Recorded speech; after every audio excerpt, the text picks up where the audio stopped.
Hello. Hi, Dr. Jamie. Good morning. Good evening. Good evening, Radhiji. How are you? Very well, Dr. Jamie. Good to see you. I'm so glad to meet you now. I'm astonished to see a legend like you, It's a privilege in my life. Oh my God. Awesome. Awesome. Thank you very much. Every minute you do wonders in this world. I'm really blessed to meet you in my lifetime. Really. That's very kind of you to say that. Thank you very much. Visit Chennai one time, okay? When you come. I will. Tamil Terima. I'm in Chennai right now, not in Bangalore. Tamil Terima. Pardon me? Tamil Terima. Tamil Teriyum. தெரியாது Tamil தெரியும் கொஞ்சம் தெரியுமா சாப்பிடுறியா நான் சொல்லி கொடுக்கிறேன் ரொம்ப நல்ல பையன் இருக்கா Hi Melissa, how are you?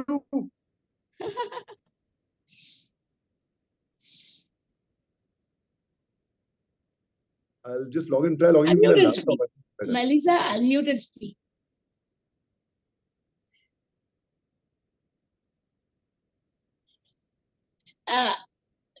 Raviji, give me the first slot. I have one meeting with Harvard. My PhD continues. So around 7:30, I have a meeting with Harvard. So I'll finish with as early as possible and I'll leave. Okay? Please. Vanakkam. Who sent that comment? Nirmala from Malaysia. Yeah. My mother tongue is Tamil. So nice to see both of you spoken Tamil just now. Hey, thanks, Nirmalaji. Thanks. Yeah. Sapada illaya, Nirmalaji? Sapada. Sari rammadalla. Nalla saapadu. Nalla saapadu. I did not that Dr. Muhammad can speak Tamil. என்ன சாப்பிட்டீங்க சோறு with curry. Super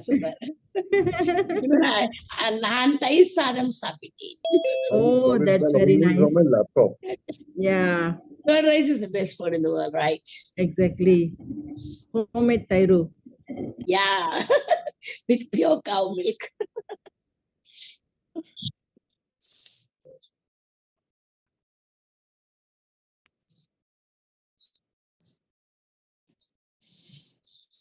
So good morning, good afternoon, good evening, everyone. So we are live now. And I welcome you all to the Global Water Summit 2023 being organized by Igniting Brains of Young Minds Foundation. Here's IDYM. It's a foundation that has been working in 195 countries, and till now it has been training to more than 1.5 lakh students in about 63 countries, and its main aim is to educate all the students around the world about satellite and space technology. And it has been organizing conferences around the year. A number of conferences have been organized in which people from many countries have participated. And today we are here with the Global Water Summit, in which we'll be discussing about the problems and the solutions and the innovations about water. So without taking too much time, yes, the TPS is already with us, Mr. Muhammad Ali Shah, sir. Sir, I request you to please start the program. We are waiting to listen to you. Thank you, Dr. Anjum. Thank you very much. Hello, Eric. Hello, Dr. Jamie. Hello, Nirmala. Hello, Mohammed. Hello, Mannat. Hello, Wilma. Hello, Stanley Philip. No, we were speaking in Tamil. Stanley Philip and Mr. Ravi Bhai. Good to see you. Okay, first let me tell you all one thing. It is said that the First World War was fought for something, right? Second World War happened because of an assassination that happened, and it became bigger. The Third World War. No. I don't think it will happen because of Russia and Ukraine. It will happen because of the deficit in water. It is often said, estimated, and analyzed that the Third World War will start over water. And trust me, there is a movie called Past. An acquaintance of mine had made it. In Past, women had to walk in Rajasthan, in the desert, to get water for so long. Imagine, people do not get water, and we take water for granted. We leave a tap on, or while brushing, or while shaving, or while washing a face, or while having a bath. We take it for granted. We go for a swim, go for a dip, but we don't even realize that there are so many people dying because of thirst. That people don't get one sip of water here. And we take it for granted. We take too much for granted, actually. So I will not take it very long and I will keep it very crisp. The very fact today we are going to be speaking on conservation of water, how reservoirs can be monitored, how water retention can be actually brought further. And I'm sure our panelists have a lot of good views, good ideas. So without any further ado, I will not want to take too much of time because I know last night, well, I'll not say last night, I'll say in the morning, people were on Zoom till, I believe, 3 a.m. and beyond.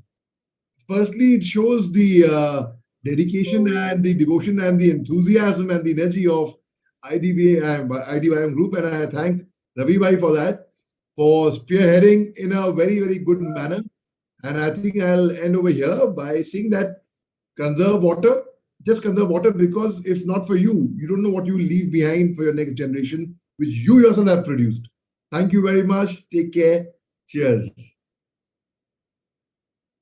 Thank you very much, sir. It was really an energetic start to our Global Water Summit, and it was always great listening to you. But yes, and I know we can speak for hours together, but we have so many participants today, so we have to just manage the time. And with this, nextly, I would like to call upon our guest speaker, Melissa ma'am. Good evening, good afternoon, good morning, everybody. Can I share my screen? Yes, ma'am, please. Okay. I'm ready.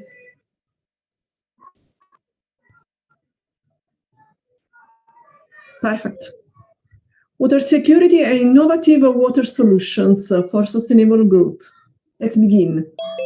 Addressing the need for a sustainable and resilient water system. Today, I will show you how societies are changing the way we use and consume water.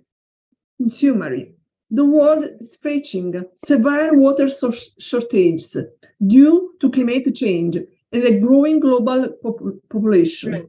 The goal of implementing a safe, hygienic, and more sustainable water system is essential to achieving the Sustainable Development Goals. There are water treatment companies producing billions of safe water for consumption by communities, organizations, and businesses. Water is essential for life, in sustaining and thriving ecosystems, and ultimately in boosting economic growth. Safe water and sanitation are fundamental human rights, essential for nutrition, health, and disease prevention, and for every person to have an active role in society.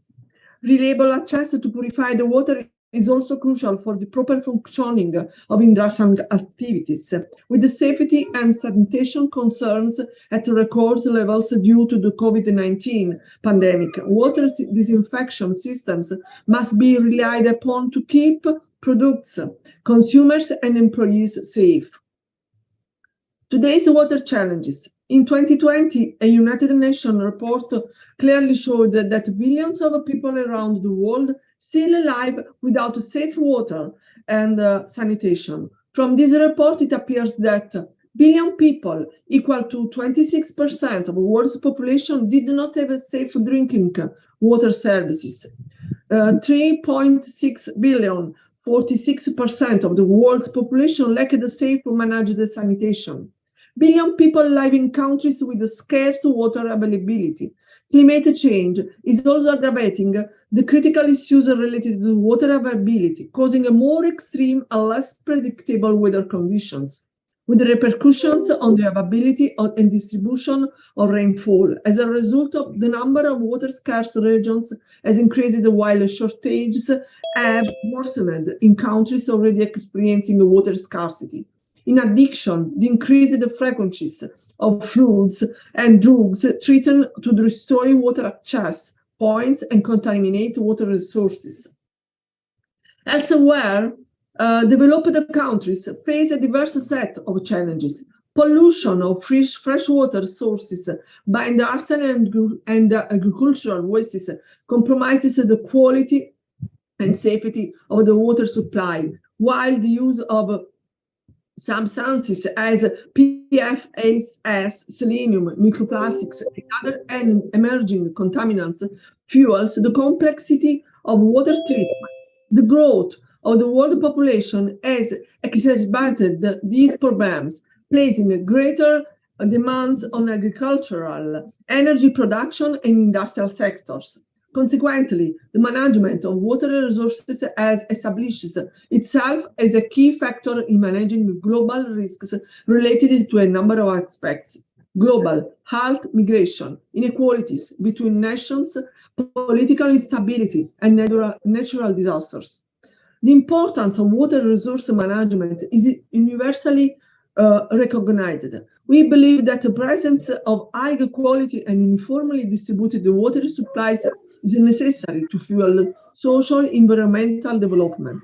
The United Nations also lists clean water and sanitation as sustainable development goals, thus recognizing the crucial role of water in all sectors of society. At the same time, it is evident that in the absence of safe management, wastewater can create inefficiencies, inequalities, and an introduction of dangerous substances into the water supply. A circular approach to water resource management, the principles of the circular economy offer an alternative to today's linear take-make waste model of production. In a sense, the circular economy aims to design products that contain pressure on natural resources and minimize waste. We believe that by extending this model to today's water challenges, the circular approach could reduce pressure to more effective water use and efficient recycling technologies, thus supporting the creation of a resilient and sustainable water system for the benefit of the whole community. Sustainable, reliable, and resilient water management starts with the water companies. Solutions can be developed for industrial, municipal, and recreational water companies that, in turn, deliver water to the community. The products and services span of the entire life cycle of water, from abstraction and purification to waste treatment and reuse.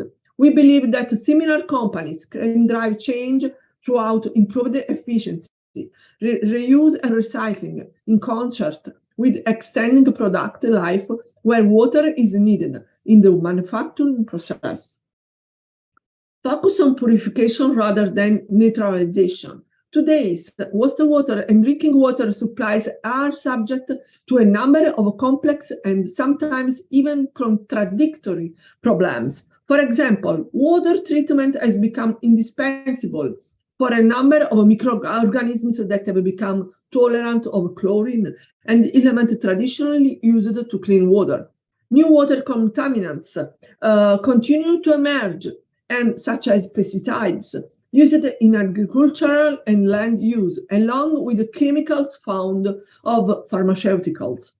The technologies focus on purification, removing impurities from the water, rather than neutralizing them by adding chemicals, an effective method of keeping the use of unnecessary chemicals to a minimum.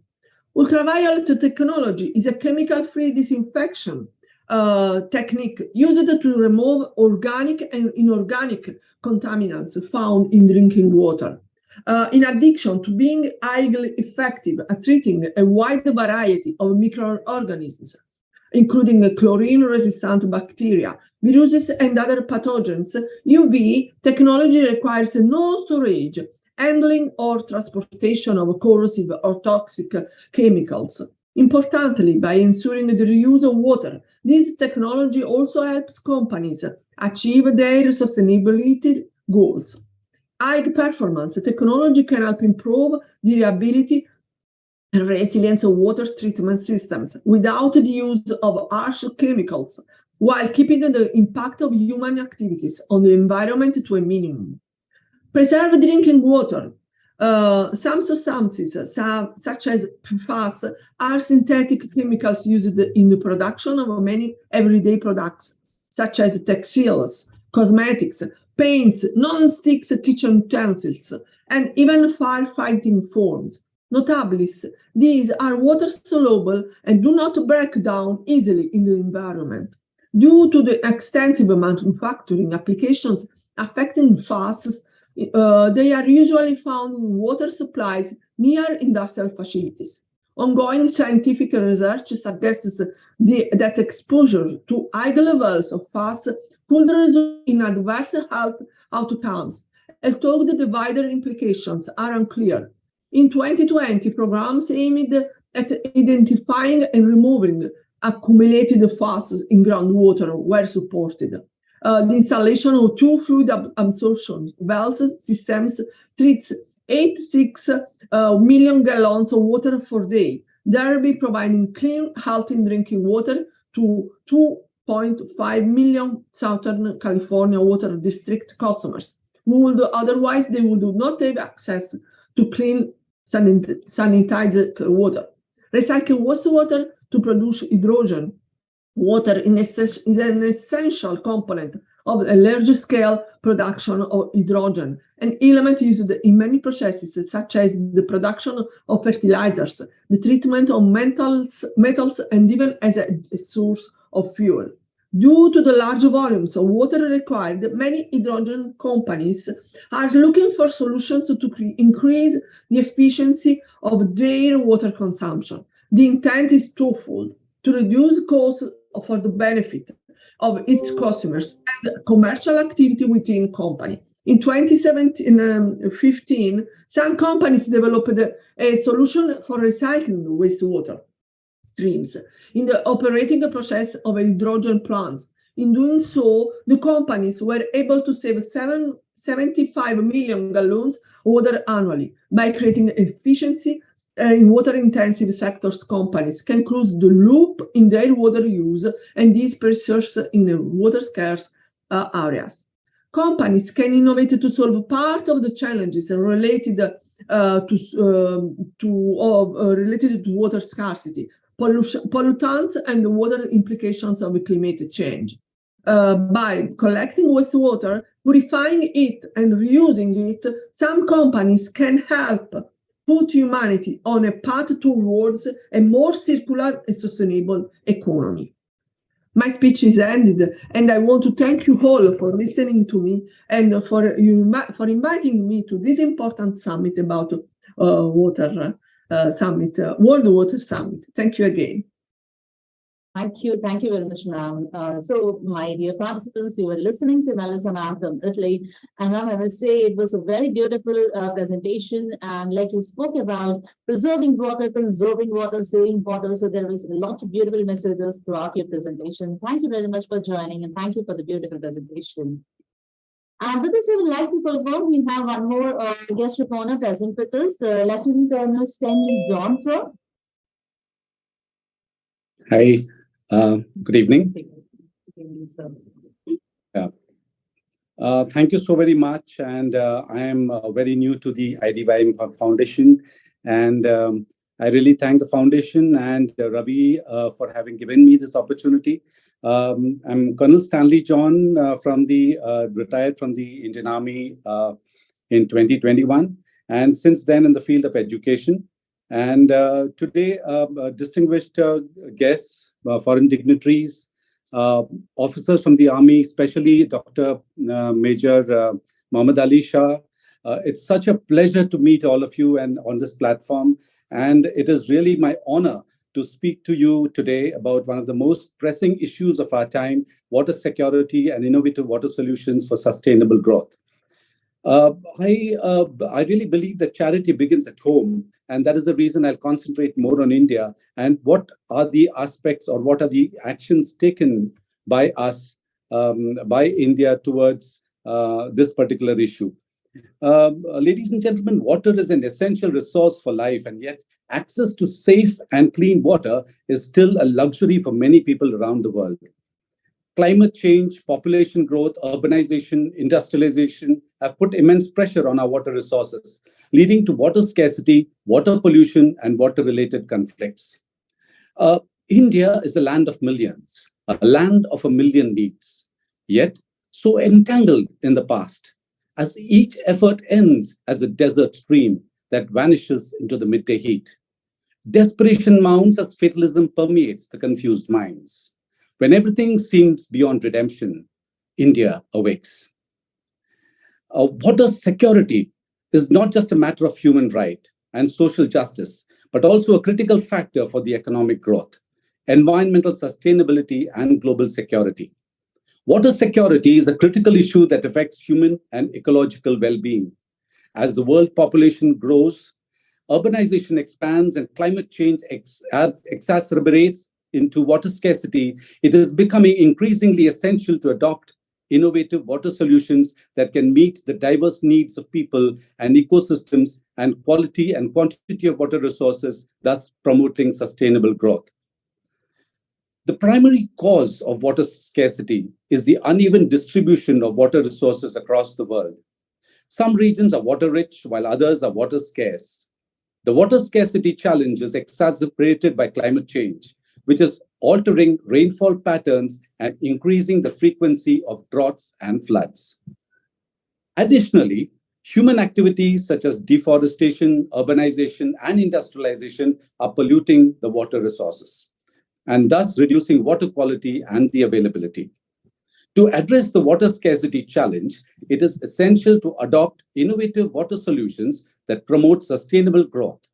These solutions include water conservation practices, water reuse, desalinization, wastewater treatment, and water storage.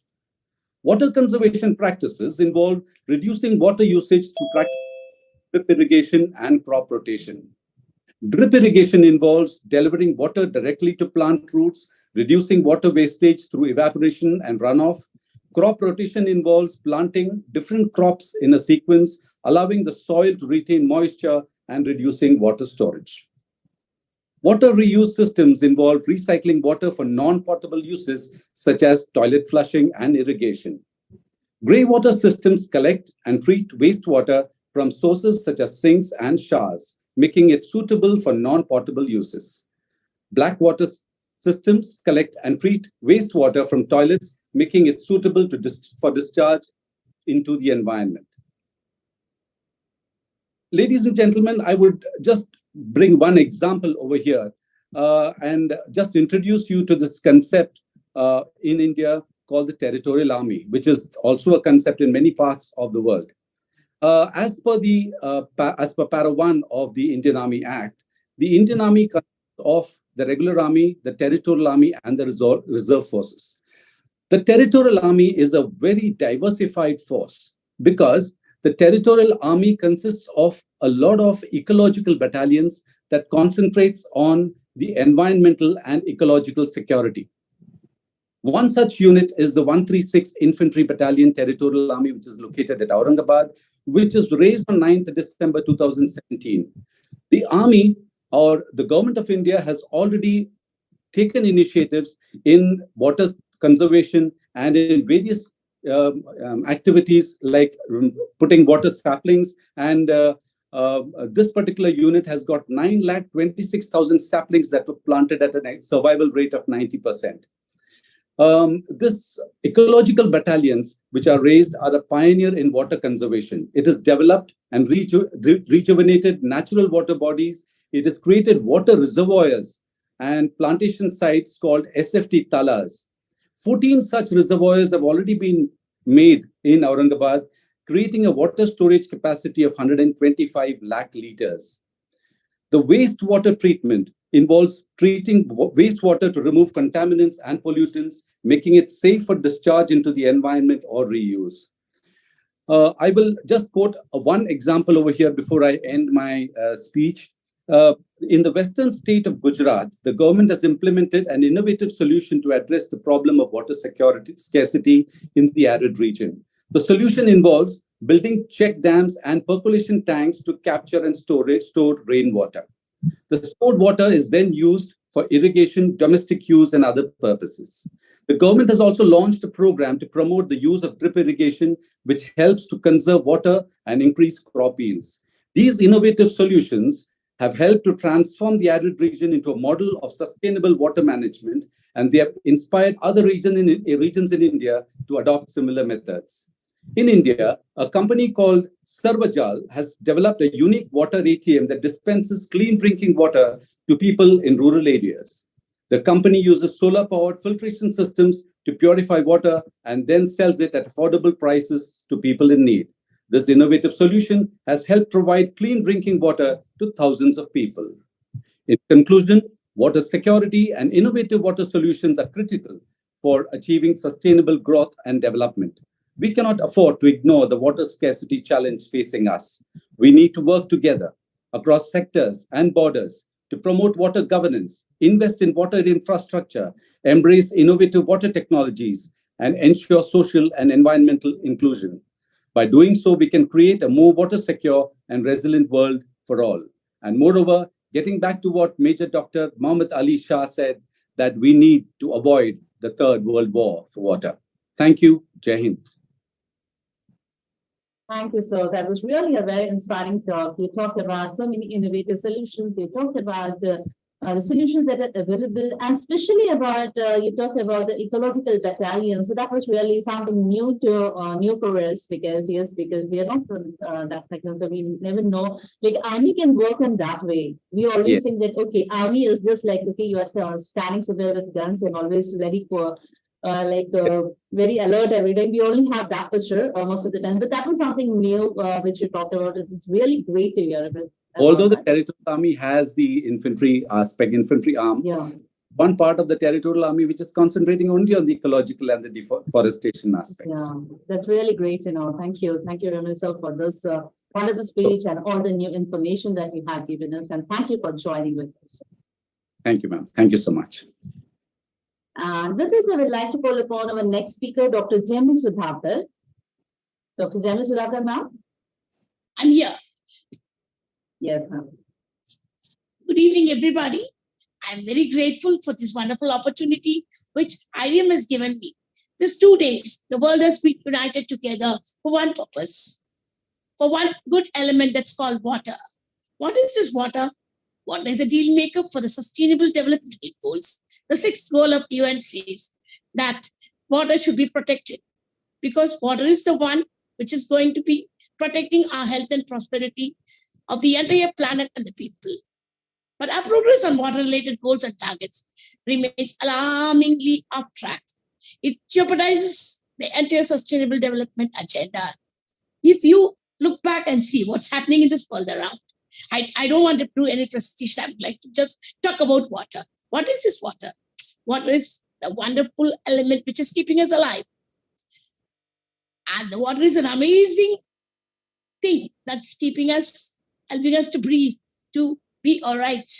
And water is the one which is making us to be tenacious, to feel the touch of these human beings amidst us. And the water is an enriching, excellent environmental gift by the Almighty. And this water is the rejuvenating one, revitalizing one.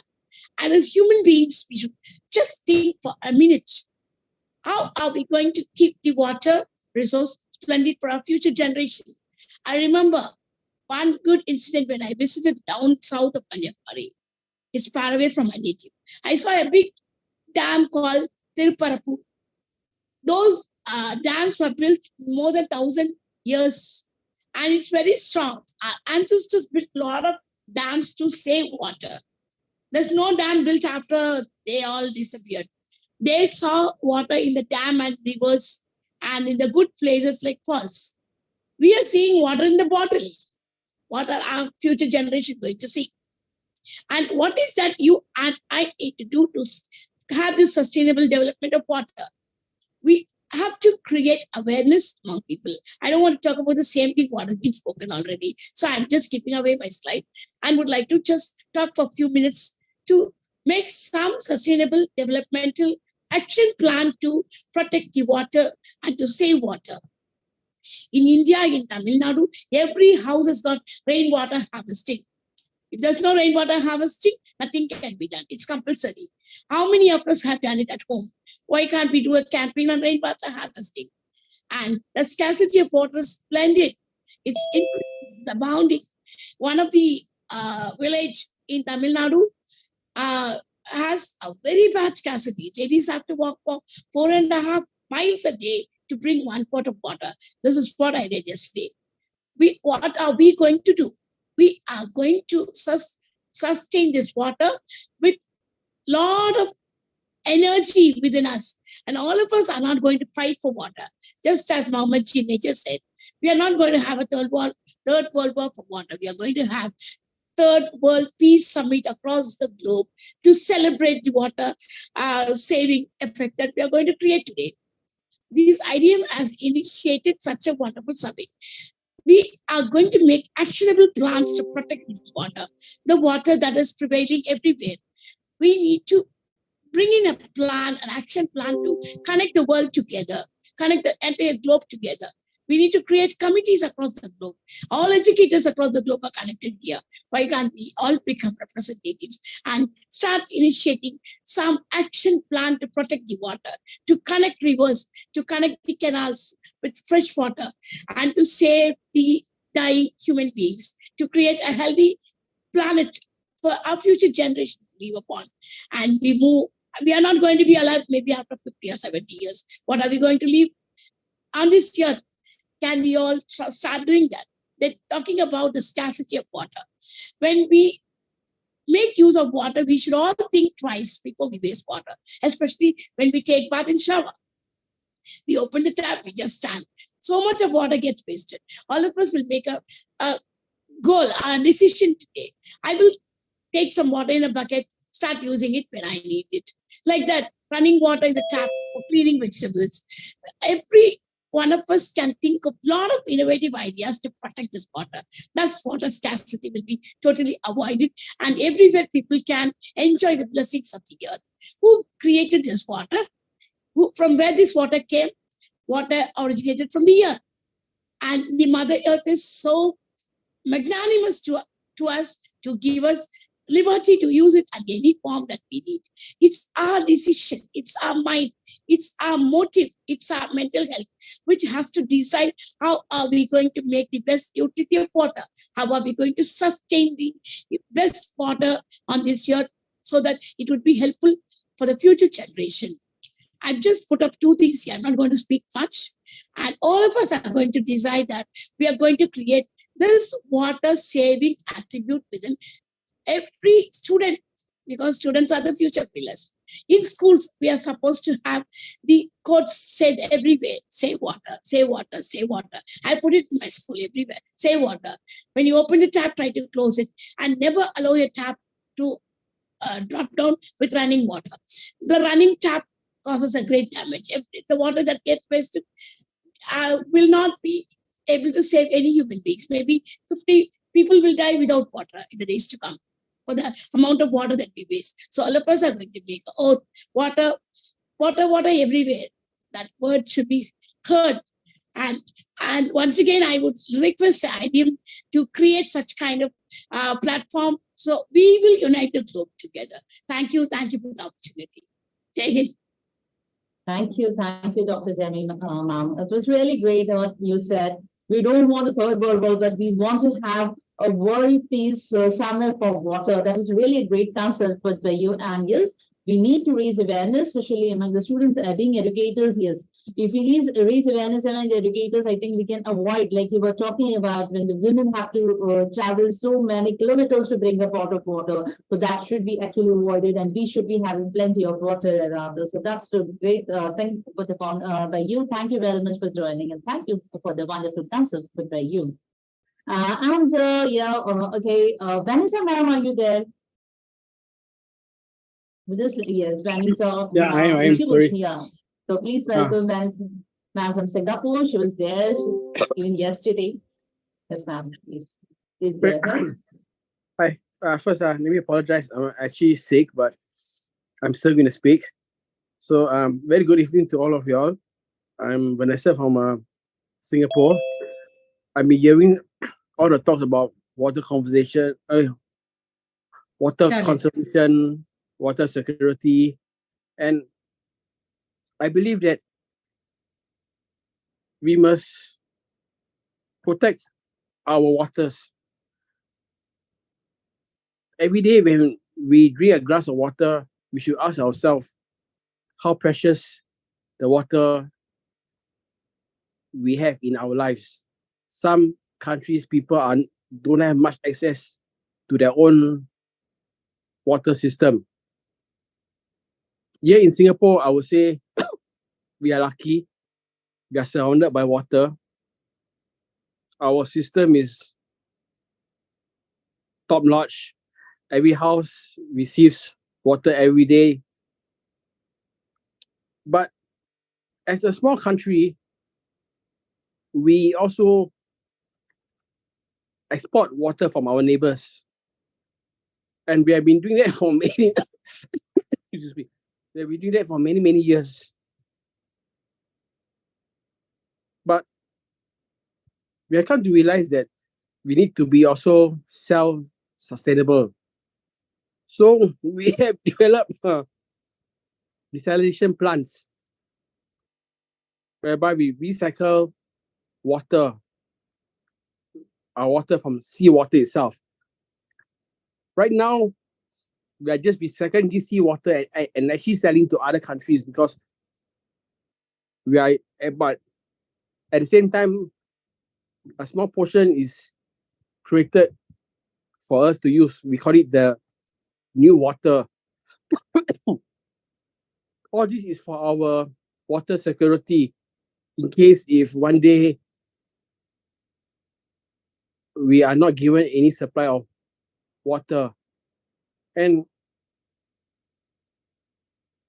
a lot of security exercises is conducted around our water plants every year, or I can say every few months, just to protect our water and our and our own sovereignty. But we in Singapore, we help other countries by exporting our own water wherever. So we export our water to any countries that they need. So in this sense, each of us in each our own country, our own governments must help one another to have access to water. There are certain countries that can face severe droughts a certain period of time, and when that happens, there must be a way for their citizens to access water. And one way is they themselves can create their own desalination plants, whereby when there are periods of droughts, their water can be recycled to use for themselves. So I'm not going to make this long. I just hope that all countries around the world will help each other and support each other in wherever there's a water crisis or whenever we need to help one another. We need to create a good form of security to protect our own water, and we need to protect the climate. So thank you once again for allowing me to base my views on our water issues around the world. Thank you. Thank you. Thank you for joining with us. And we can see you're not well, but still, even yesterday you were there for a long time, but you could not speak yesterday. And still you're joining us. Thank you for joining. And thank you for sharing your views on this platform. Yes, for this, I think it's now time to call upon another speaker, one of the youngest member of the IDYM family, and this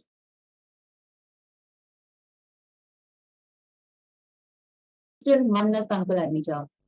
Mannat, are you there? Yes, ma'am, I'm there. Yeah, please speak over.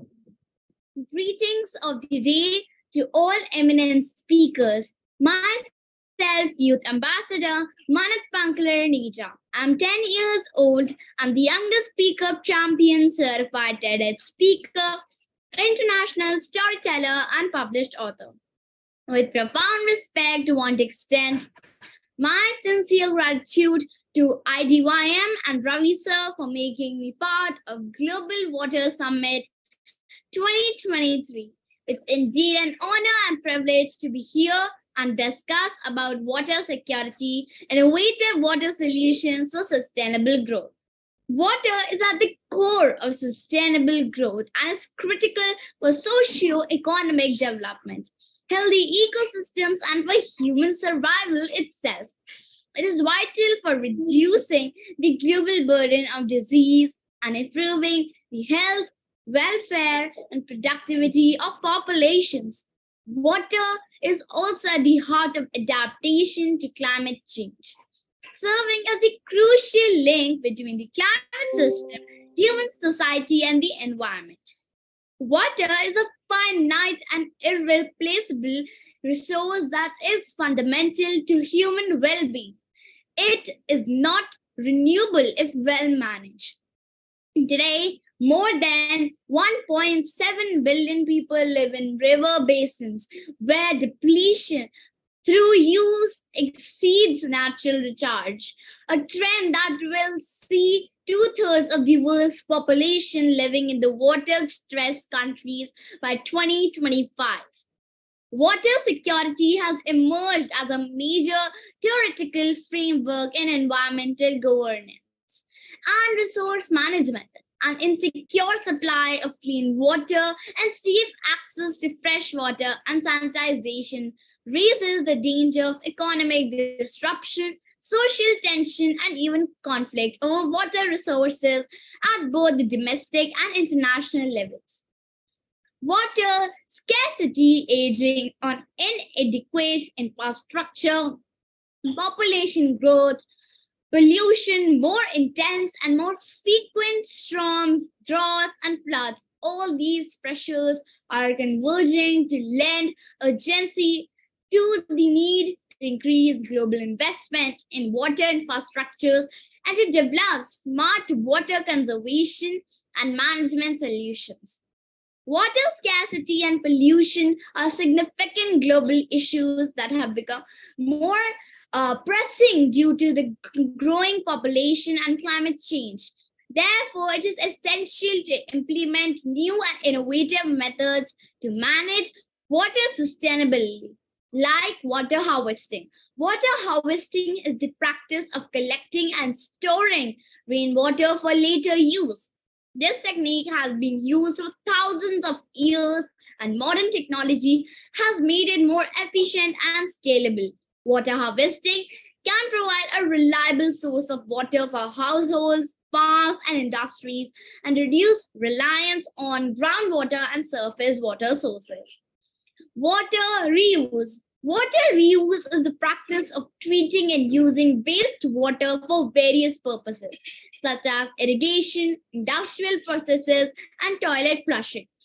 Recent innovations in technology have made it more efficient and safe. Smart water management. Smart water management uses advanced technologies such as sensor, data analytics, and artificial intelligence to optimize water use and reduce waste. Smart water management can help detect leaks, monitor water quality, forecast water demand, and provide real-time feedback to users. Blue-green infrastructure. BGI uses natural and engineered systems to manage water, such as wetlands, rain gardens, and green roofs. BGI can capture and treat stormwater, reduce flooding and erosion, and enhance biodiversity and ecosystem services. BGI can also provide social and economic benefits such as improving air quality, reducing urban heat island effects, and creating recreational spaces. Lastly, we would say improving water infrastructure must be a priority as water conservation and efficiency are key components of sustainable water management. Water-related challenges of the 21st century require innovative water management techniques to ensure a sustainable future. Thank you. Thank you, Manna. That was really an awesome Beautiful, talk. wonderful. Thank you, sir. Thank you, Rishita, sir.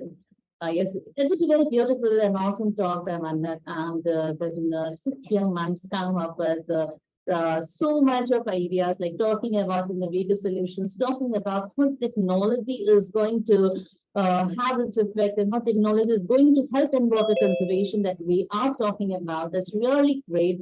Especially you're talking about the smart water management. Yes, this is the common topic. Like when it was Earth Day, this is a common topic that we work, and I also I just gave a talk on this, so I know how like IoT, AI, and augmented reality, all the how the new technologies can be used. So that was a great talk from you. Thank you, Manat, for joining. Thank you for the awesome presentation. And with this, I would like to call upon, we have one more speaker from Malaysia, Nirmala Devi ma'am. I welcome you, ma'am, on this virtual stage. Thank you so much, Dr. Anjum Qureshi. It is indeed a great pleasure to meet you again in this platform.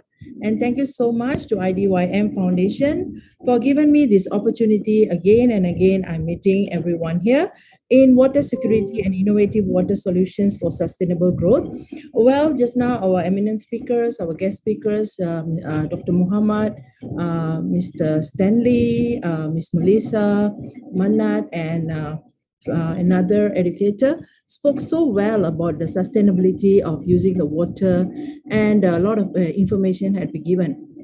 So from my end, I prepared something related to that. Since the information had been given by our eminent speakers, I'm not going to repeat. So from my end, as an educator, I usually engage my learners who are primary school levels, students who are 11 to 12 years old. So usually during a World Water Day celebration, I engage my students with local and global collaborations, where my students get to prepare slides and they presented of their initiative, what they are doing at home or what they have been doing at home in order to save the water.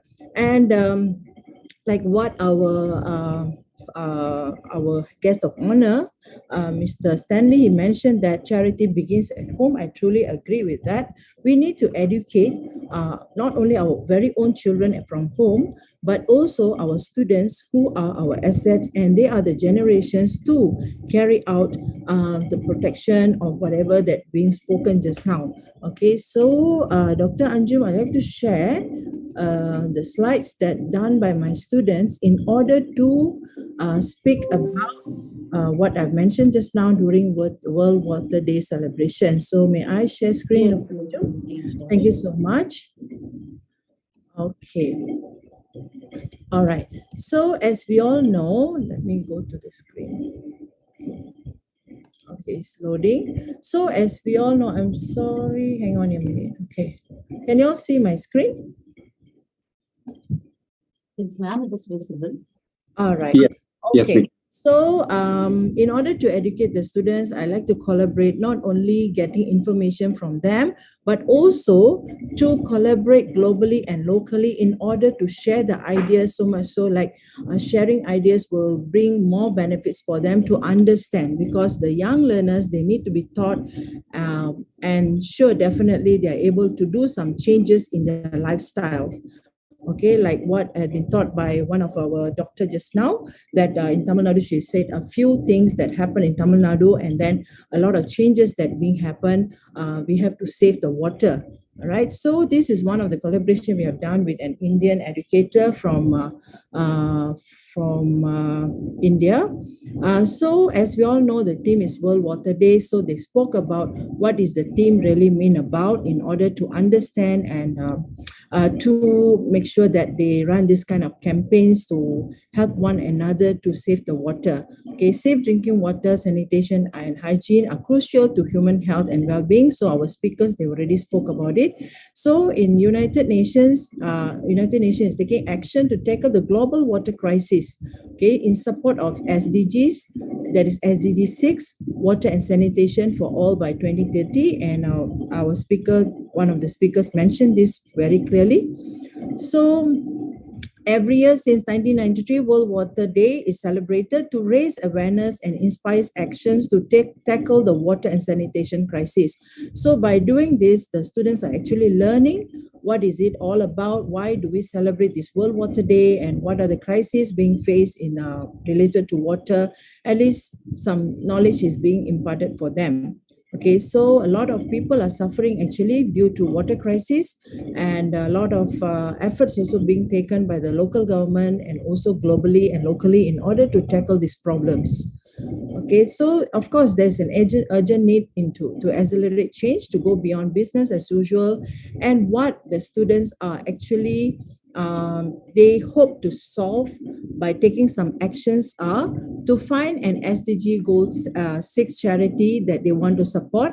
Any donation, big or small, that will make a difference. So they plan to run some campaigns on hygiene and collaborate with NGOs in order to create awareness of saving water.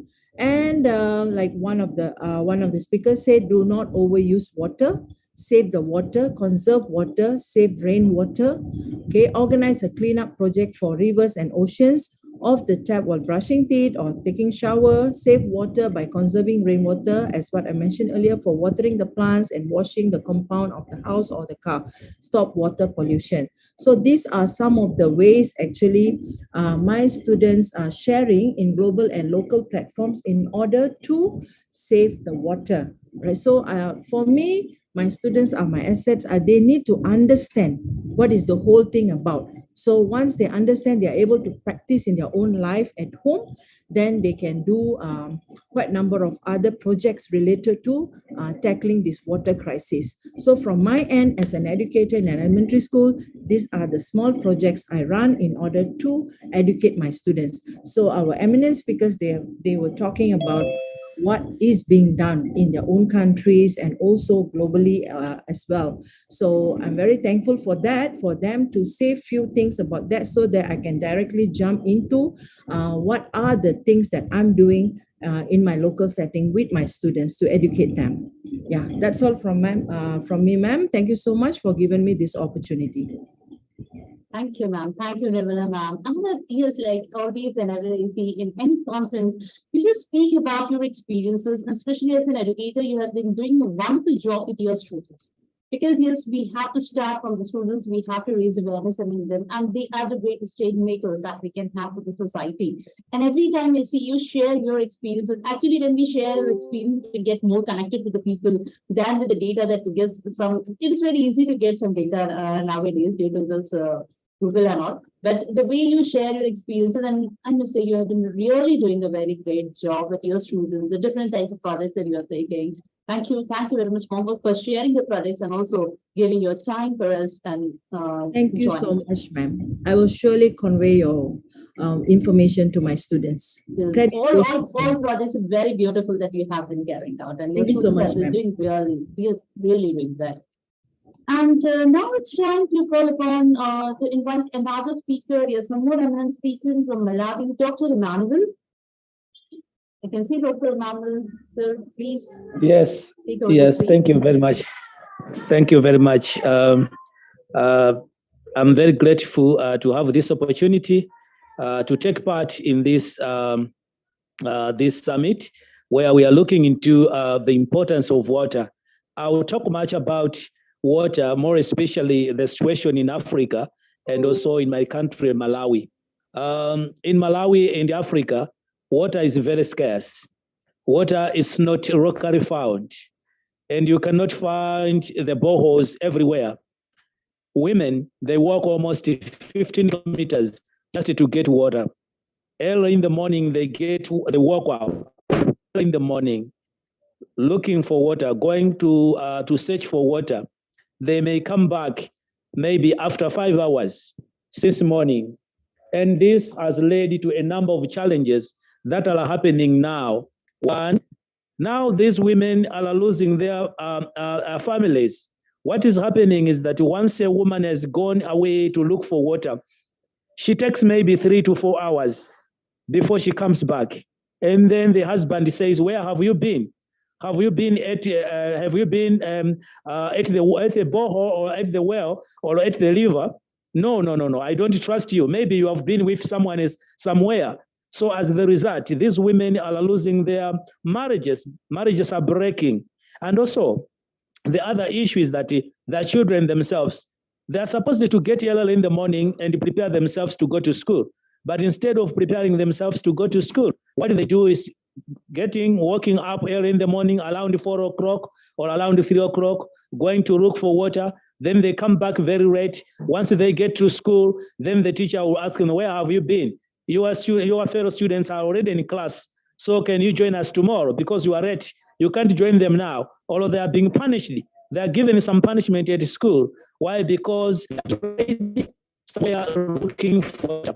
And the other thing is that if you look into water in Africa, the people are not getting the potable water. They are not getting the water is needed, the healthy water. Not at all. What is happening is that the people are getting their drinking water from the rivers. So they drink water from the rivers, and their livestock from the same source. So you can see that the cows, the goats, and all other animals are drinking water from the river, and the people, human beings themselves, are also taking their water from the same river. They are getting their water from the wells, which are not protected. The water is not safe. That's why when we have got an outbreak of cholera and the other waterborne diseases, they are too much in Africa. Why? Because water is very scarce. It's not locally available. So, and we are not getting the potable water that is needed for the human beings. So the situation of water in Africa is still a challenge. And more especially, I'm talking about my country, Malawi, whereby women walk about 10 kilometers looking for water. She may spend almost 3-4 hours away looking for water. Now, this has led to a number of challenges that the people are facing. Water is needed for our bodies. Our bodies need about 2 liters of water every day. But due to the challenges that people do not get enough water in Africa and either in Malawi, then people are not taking enough water. As the result, people are suffering from a number of diseases. They may also suffer from kidney problems. Why? Because the kidneys are not able to fill the body. Some of the wastes of the body are accumulating. Why? Because you are not getting enough water. And this is a very big challenge that should be addressed by the governments. Water is really needed in every household. If we want to clean the plates, if we want to wash our clothes, if we want to even to mop in the house, we need water. But it's very unfortunate that water is not locally available.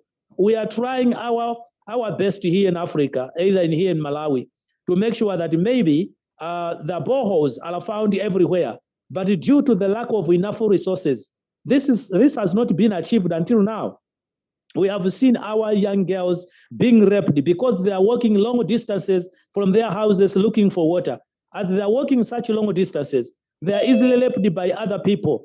Why? Because they are lonely, they are looking for water. Now, the challenge of water in Africa, look into it immediately and need to be addressed. Why? Because people are not getting potable water. People are not getting enough of it. So water is needed, as my fellow speakers have already put it, that water is very, very important. We have tried to talk to the government. We have tried to talk to those policymakers. We have tried to talk to all those people out there. But it's very unfortunate that still the resources are not enough that we can have the boreholes everywhere so that people can get potable water and then have a healthy life. It is our aim that at the end of the day, we need to have potable water for everyone in Africa. It's a grand fight because we are still having lack of resources in Africa so that we can have water everywhere. When we're talking about water this year, let us remember that in other countries in the world, there are people who are not able to get enough water and also potable water. This is a big, big challenge, and I would like us to think or to consider these challenges and to come up with some of the strategies how we can minimize the negative impact that is being done due to the lack of enough water. If we have the pandemics in Africa, such as cholera, then it kills a lot of people. Malawi has been going through this recently. A lot of people have died due to cholera. Why? Because we are not getting potable water. The water that we are getting is not safe because we are getting the water from the river. Once the river has been contaminated with this, with the cholerae, then that means a lot of people are going to be affected by that. So today, on this summit, when we are talking about water, I would like us also to think that in other countries, water is very scarce. Water is not locally available. Let's think of them. Thank you very much. I just wanted to give a picture that in other countries, water is not locally available. Thank you very much for giving me this opportunity to speak. Thanks to IDYM, thanks to the host, thanks everyone for taking part in this one. Thank you very much. Thank you. Yes, thank you very much, sir. Yes, and actually, like you were telling about Malawi and how the condition is over there and how water scarcity is creating so many problems. Because here we are just talking about water scarcity, we are talking about conserving water. But there in your country, we can say, like you are facing so many problems, like you told about how it is causing problems in families and how it is causing diseases and all. So that is really another picture. And yes, this is actually one of the the intentions of and intents of conferences so that we can have people from different parts of the world and we can be discussing about situations. And of course, when we discuss over some problems, we can also find solutions for them. So thank you once again for joining. And now I would like to invite another speaker, Mr. Ketan Desai, sir, from Canada. Ketan Desai, sir, are you there? Yeah, I'm there. Good evening to all, and good morning to Canada and US country. Uh, I heard all the sessions is really, really very interesting topic covered by all the speakers. Thank you, Ravi Qureshi. Miss Miriam Qureshi and Ravi Shankar to give me this opportunity to speak. Like I'm in Canada last 15 for 5 years. We don't have any shortage of water. We have a lots of water. But yeah, when I was in India, like from Saurashtra side, I'm from Gujarat, but when I was in Saurashtra, I sometimes water coming 2 days for one day. Even we have no enough water for taking shower or drinking water, something like that. So saving the water is the one of the big things. And now I'm a consultant with India, so I know there is a many water pollution is also there, and government taking the like actions about recycling the water. But I don't want to say more because I'm not good speaker. Yeah, everyone speak major content about the water, but I can say if you want to save the earth, we have to save the water, because if there is no water, there is nothing. So I don't want to say more. I can say save the water and save the lives. That's it. Thank you, all of you. Thank you, sir, for such a wonderful message. Save the water and save lives. And yes, if you want to save the earth, we have to learn to save water also. Thank you very much for joining, and thank you very much for the wonderful message. And I would like, next, I would like to invite Vilma ma'am from Brazil. And what I'm speaking from Brazil, I'll join. So, ma'am, please take over the stage. Hello, good morning from Brazil. Can you hear me? Yes, ma'am, you're audible. Please go ahead. Oh, thank you. Thank you so much. Thank you for inviting me here. It's a great pleasure being here, listening and learning from all of you. I'd like to share my screen. Okay. So I will talk a little bit about some actions that we've been doing here with our students and in our community in order we help them think about saving water and saving the planet, the small actions that we could do in our community. So I love this quote from Greta: "You must unite behind the science. You must take action. You must do the impossible, because giving up can never, ever be an option." And I truly believe this, that we have to take action. It's not just worth it saying and talking what would be good ideas. I like to take action, and I like to teach my students also, empower them and help them how to take action. So in March, I was in the United Nations for a conference, and there I had the opportunity to learn much more about the SDGs, and I had the opportunity to be in contact with teachers from different parts of the world that are taking action and working with the SDGs. And there, I was there in the beginning of March, And then I had the chance to learn that the United Nations were launching the campaign "Be the Change You Wanna See in the World." And then coming back to Brazil, I brought my students to be part of this campaign. What this campaign is about? So there is an ancient story of a hummingbird, and it is about how we react to a crisis. Right now, we face a water and sanitation crisis. Do we stand and stare, or do we act? So, what is this legend about? One day in the forest, a fire broke out. All the animals ran for their lives. They stood at the edge of the blaze, looking at the flames in terror and sadness. Up above their heads, a hummingbird was flying back and forth to the fire, over and over again. The bigger animals asked the hummingbird what she was doing. "I am flying to the lake to get water to help put out the fire." The animals laughed at her and said, "You can't put out this fire." The hummingbird replied, "I'm doing what I can." So this is what I've been talking with my students. The hummingbird is helping solve the problem, one drop at a time. She's being the change she wants to see in the world. You can be a hummingbird too. The actions you take, no matter how small, will help solve the water crisis.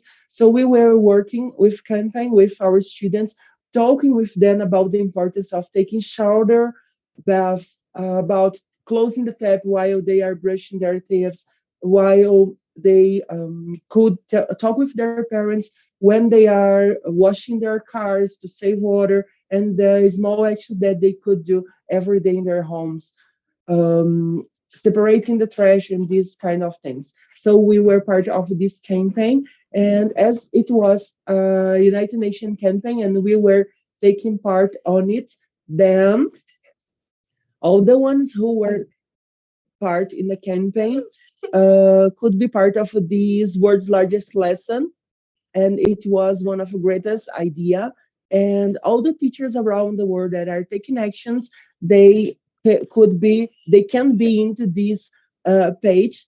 So if you scan this, you can see all the classes around the world working on SDGs, and there we are with our students from Brazil.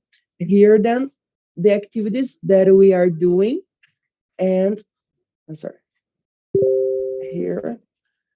And then we are also in the United Nations Facebook with the activities that we were doing with our students. And it was so empowering because they realized that they are part of a big campaign all around the world. They feel empowered because they are also making a difference, even in our small town here in Brazil, and we are connected. Someone talked about connecting the people all around the world and taking small actions. So this is what we are doing. And we were part also in some campaigns. Here are my students there in a water conference, and they were taking part, and they were so happy of being part of that. Water is life, and clean water means healthy. I will show a little fast about some actions that our community is doing. So in our community, we have some projects to save water, about planting trees, giving the small trees to people, and then they are planting. And we are talking about it, how important it is plant trees to save water. And we have some projects to save the water from the river as well. And rubbish composting, some projects in our community. We have a campaign to in where people collect oil from the kitchen so they are not throwing on the floor. Here we have a campaign on how to separate the trash. It's really important that we teach our kids to do that. How we were teaching them how to the water is cleaned, because the water we have here in our community, it comes from the river. So the water there is dirty, but there is a process, a company does this process, and the water we drink in our home comes from the river, but there is a process to make it clean. So some some people that work in campaigns protecting the animals. It's really important that we take action. So a campaign to collect the old appliances, so people are not throwing them in the on the floor, on the environment. Here collecting the bottle caps, and all the money from the bottle caps we give to an organization that protect the animals. So we are helping the environment, collecting the bottle caps, and with the money we are also saving the animals, dogs and cats from the streets. Here teaching the kids how to recycle, teaching them how to enjoy nature, teaching them how to work, how to play with recycled materials. And so, what have you been doing to save the planet? What have you been doing in your community, in your school, to save the planet? I know that we can't change the whole world, but if I do a small part here in my community, you do a small part in your community, then we are holding hands and we are changing the whole world together, because there's no planet B. We don't have a second chance. We have to take an action now at this moment. Thank you for your attention. That's all from me from Brazil. Thank you, ma'am. That was an awesome presentation, ma'am. And yes, as you said, water is life, and clean water means health. And you have just shown so many initiatives that are being taken by you in the school through the students, and you're educating the children actually to save the planet. And yes, of course, because we don't have any planet B. This is the only planet that we have to live, and we have to work to save it. Thank you very much, ma'am, for joining, and thank you for the lovely presentation. Thank you so much. Yeah, thank you, ma'am. I would like to call upon the next speaker, Dr. Revati Ramarao, ma'am, and I repeat you from India. Revati, ma'am. Good morning, good afternoon, good evening. I'm Dr. Revati Rautrao. Thank you so much, Anjuman Qureshi, ma'am, Dr. Ravishankar Kumar, sir, Dr. P.K. Rajput, sir. Good morning, good afternoon, good evening to all. Thank you, Ravi sir, for this lovely topic. Really, it's a need of the above for protecting our world, our nature, and it's indeed a great pleasure to meet again on this platform. It's a great honor for me to express my views on conserve water, conserve life. As we know, water is the most vital element for the preservation of life, and today's rainwater is tomorrow's lifesaver.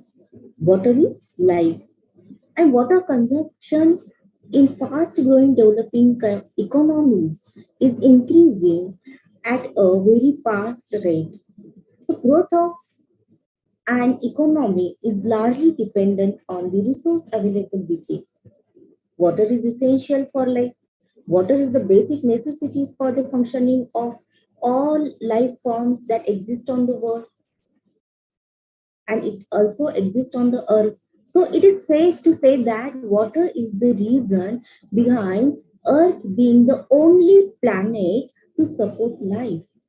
And water is an essential component of all living beings, as most of the biochemical reactions in living organisms require water. So, water is the largest natural resource, but only 3% of it is fresh water, of which just one third is accessible for use in agricultural and the cities. So the rest of the frozen in glaciers or hidden top deep underground. So say no to pollution and yes to recycle, live green, breathe green, go green. So there is no life without water, nothing bigger than a green environment and no better place than Earth. So without water, no life is possible on this planet Earth, because water covers 71% of the Earth's surface and is vital for all known forms of life. And India is the largest user of groundwater in the world. So, as the world population is constantly growing, The water demand is also increasing, and therefore the luxurious of domestic uses of water have become a necessity to people in their homes and backwards. So domestic water is usually characterized by its use inside and outside the home, like washing, cooking, laundry and bathing, watering, gardening, and other household activities that consumes uh, excess water. So water is generally delivered to our house by municipal water supply, which is either groundwater or surface water source like river or lake. So when we heal the earth, we heal ourselves. So today, environmental degradation is considered a significant economic crisis in the world. And water is the necessity of life, and the life is impossible in the absence of it. So, in terms of natural resources, it is one of the most abundant and renewable. So, water is also essential for many activities like agriculture, manufacturing, transportation, and recreation. Despite its importance, water is the most poorly managed resource in the world, and water resources are one of the nature's greatest gift, and it is our fundamental responsibility to utilize and manage them properly. So water is essential for every part of our life. Most of the ancient civilizations developed around the river banks. Rivers are considered sacred in our tradition. So to conserve and manage them is our responsibility. We need to follow the sustainable lifestyle of our ancestors and practice the 4 R's of water conservation. That is reduce, reuse, recycle, and replenish. So you should also turn it off when brushing your teeth or not using it in general. That's why you can save up to 6 liters a minute. So take shorter showers. Shower generally last around 10 minutes. So which uses as much as 200 liters of water. And to be sustainable, we should cut this time down by half and scrap ourselves with soap without the water running. So life without water is impossible. Save water, save life. With every little drop a day less to live on earth. Please, please, please save water. Thank you. Thank you, ma'am. Thank you for this opportunity. Yeah, thank you, ma'am. Yes, that was really a very great message. Water, life without water is impossible. So we have to save water, we have to conserve water. And like you said about the 4 R's, reduce, reuse, recycle, and replenish, yes, we should be looking after it, and we should be following some little tips to save water so that we have water for our future generations to on this earth. And now it's time to invite one more speaker from Sierra Leone, Joshua sir. Joshua sir, are you there? Please take over the stage. Hello, can you hear me? Yes, sir. Yes, please. Okay. Good morning, good afternoon, and good evening to you wherever you're getting us from around the world. I am Dr. Joshua Mekizedek Bao from Sierra Leone. So it's a very great pleasure to me for being selected to be part of this great meeting today organized by Ignite the Dreams of Young or the IDYM group of companies. So I want to throw my salute to the entire management. Thank you all. Well, today, as we're talking about World or Global Water Day, and first we have to look at the water security. But before going there, I may like to applaud the previous speakers, especially Dr. Emmanuel from Malawi. He really touched some of the problems that Africa we have been faced with. And he made mention of Malawi, which is his native land. And also, I may like to touch a bit about Sierra Leone here. And water crisis in the whole world has been affecting and Africa is suffering. But Sierra Leone, I could say, is like the worst. Previously, I went to my hometown where I lost my aunt and went for the funeral.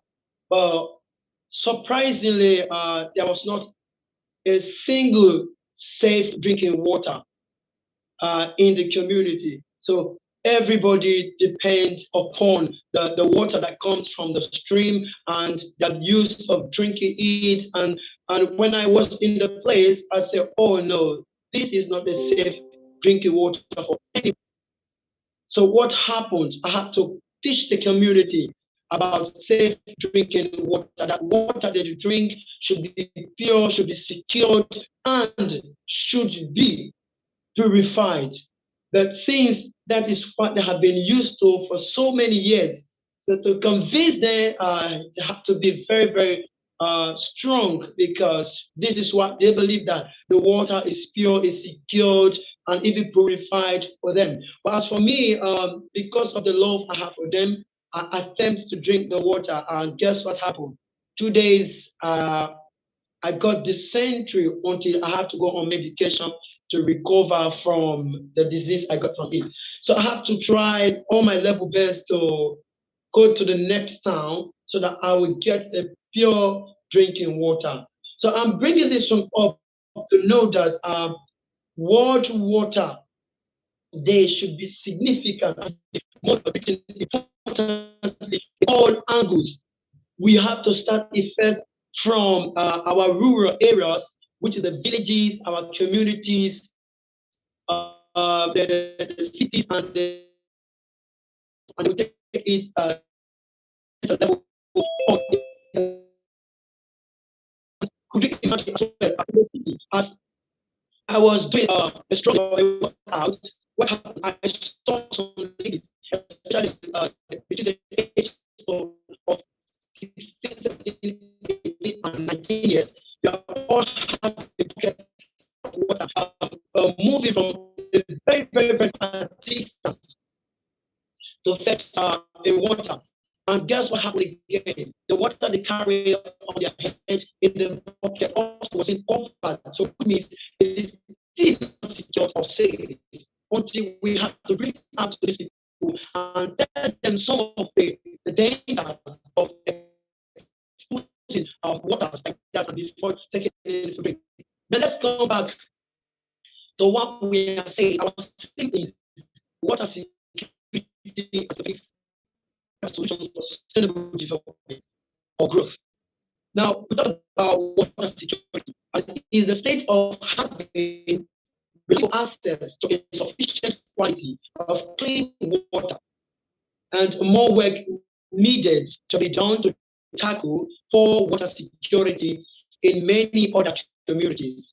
That's just what I was saying. And world water security is a term that refers to a society capacity to have enough water of sufficient quality for survival and to carry out different productive activities.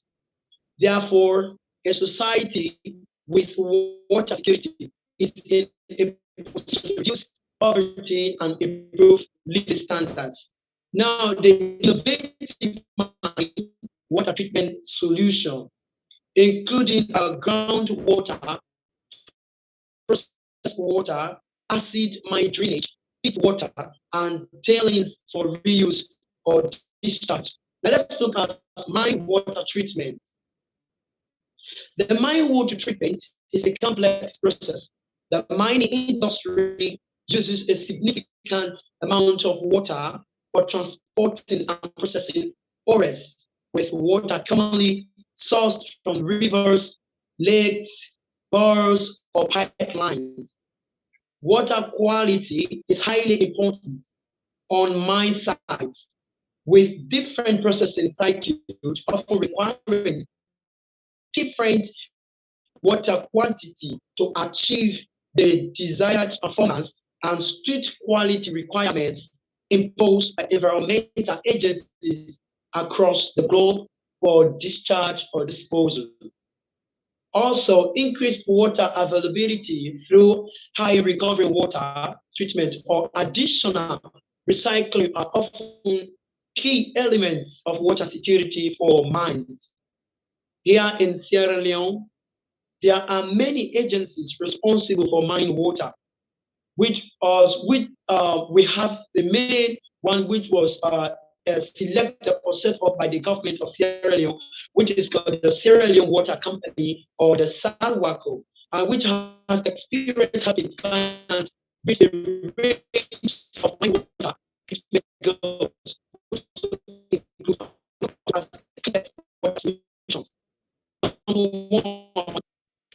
of acid, mine drainage, tailings water, and processed water for process, reuse, or compliant disposal to the environment. Number two, the treating groundwater, that's including hyposolic water for use or science. Number three, we talk about the treatment or refillets or tailings to recover valuable metals. And also we have number four, selective removal or recovering of many contaminants from the water. And the last one, which is the rapid dewatering of tailings into stable, solid, and renewable water. Now, when we talk about the clean tech water solutions, we combine our device portfolio of technologies with conventional water treatment efforts to solve a range of water treatment challenges in the mine industry by providing customized flow sheets. We achieve the client's specific goals and can provide a solution which achieves higher water recovery and other benefits. And we provide tailored turnkey water treatments and mental recovery plants all over the world. And let's see some of these things. We have the hardness, which is the calcium or magnetic desalination. We have the sulfate, hyper saline water, acidic or antinomic. We have the brain drains, nitrate, water recovery. We have ammonia. We have zero liquid discharge, rapid tailing discharge, etc. Now let's look at water solution for sustainable growth. Access to clean water that the sanitation and hygiene gives children and their families or even the community a chance to flourish. We believe everyone deserves and has the right to use safe water and live in a clean environment or a community. When the children and their families have clean water nearby, they live in an environment free from waste and wash their hands with soap, they can thrive. If we properly apply water security, we will save thousands of people, animals, and the conservative for generations. So we look at the sustainable water system should provide adequate water quantity and appropriate water quality for a given need without compromising the future ability to provide this capacity and quality. That's according to the International Water Association or the IWA. The association states, and I quote, water systems in the realm of sustainable growth may not literally include the use of water, but include systems where the use of water has traditionally been required. And then examples include waterless toilets and waterless car washes, whose use helps to alleviate water stress and secure sustainable water supply. Also, sustainable water management. Let's look at the wedding, renewable, and water together.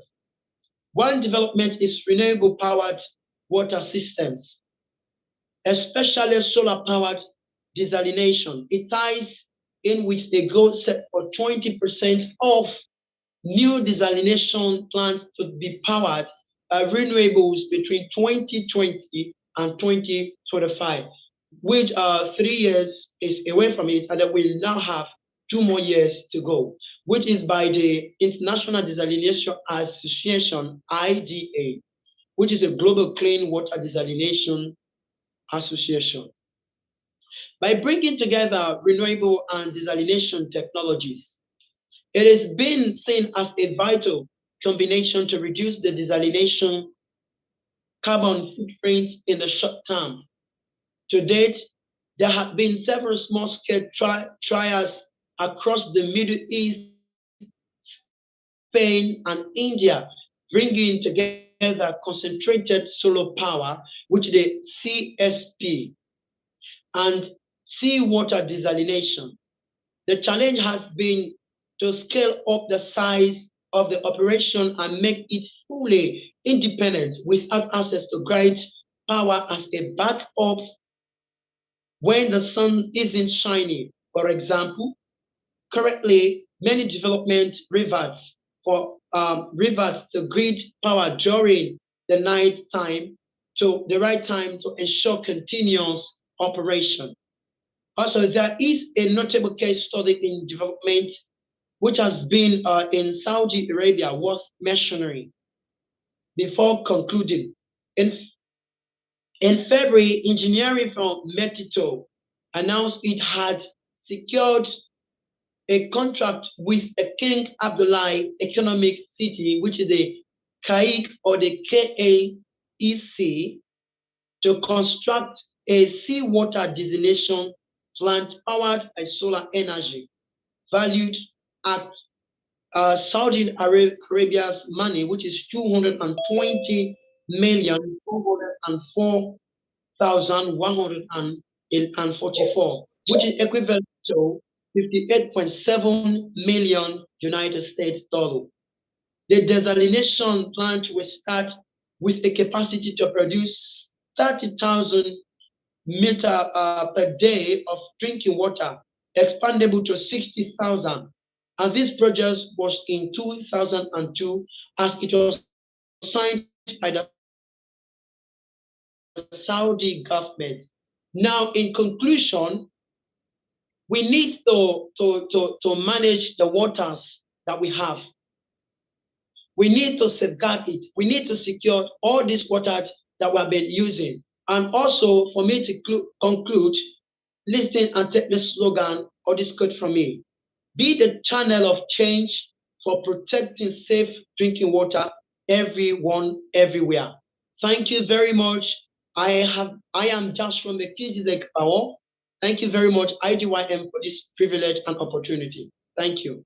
Thank you, Joshua. So that was really a very great talk. And yes, we some of the points that were raised, yes, we just don't need to talk about the quantity of water, but we should also look after the quality of water, because yes, that is required for us.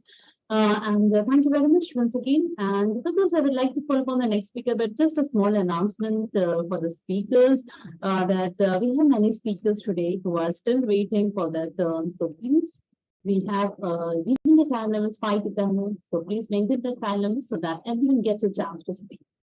Without wasting any more time, I would like to call one more educator from India, Dr. Deepali Shirgavi. Thank you, ma'am. Please allow me to share my screen. Okay, ma'am. Please share the screen. Very good.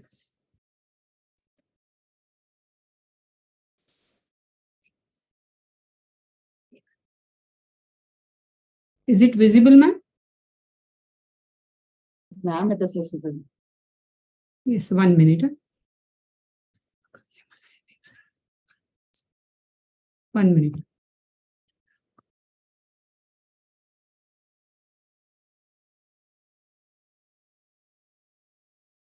Just 1 minute. Yes.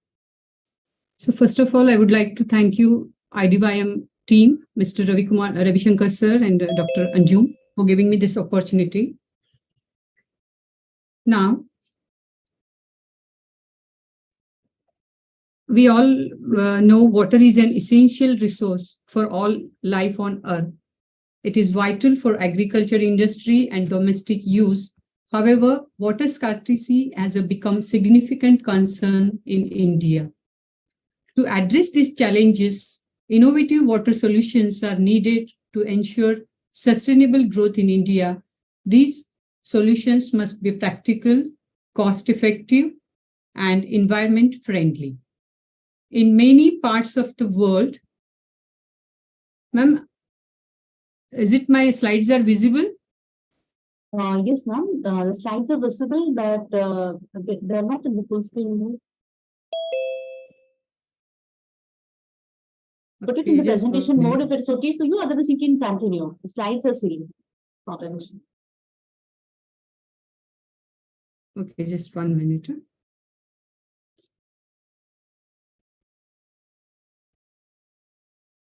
Just 1 minute. Good morning. Yes. Am I early? Too early?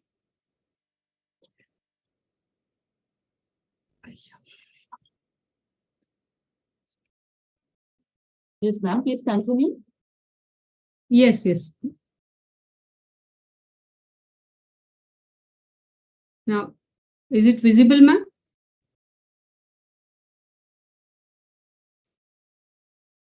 There's still an issue.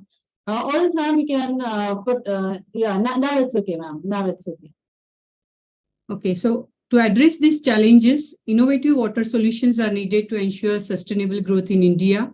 These solutions must be practical, cost-effective, and environmental friendly.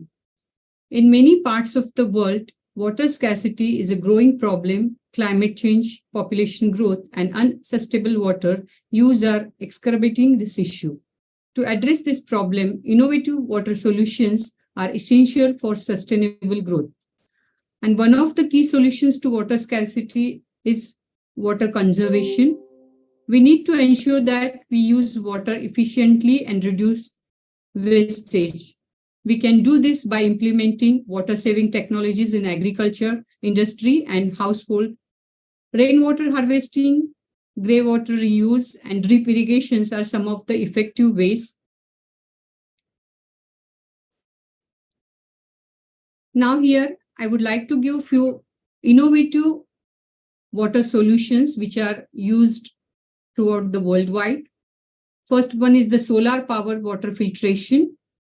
In developing countries, 80% of sewage is discharged untreated into waterways. That's why innovative water technologies developed water filtration system. And this system, like the Sunspring Hybrid, a self-contaminated, portable, solar and wind powered system that provides 20,000 per day water. Next one is the fog catchers. In some places, groundwater supplies have been used up an entire villages, and regions have severe water shortages like Morocco countries. But what this region is an abundance of fog.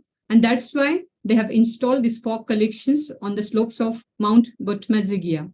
And what they have done largest fog harvesting project in the world. Around 6,300 liters of water can be harvested daily.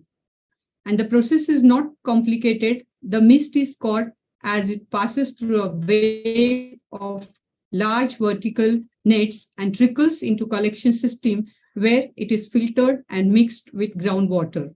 The water is piped into 5 villages to provide clean and water. Third one is the desalination water from the sea level. Here I would like to give you the example of the Israel country. Israel is a country that is made up of 50% desert and has been experiencing drought condition for many years. It is no wonder that desalination, the process that removes the salt water and minerals from the seawater, and it was pioneered there. The first plant was built in 1960, and today 60% of the country's domestic water comes from the desalination from 5 large and 34 small plants. 3 of plants are partly owned by Israel Desalination Engineering Technologies.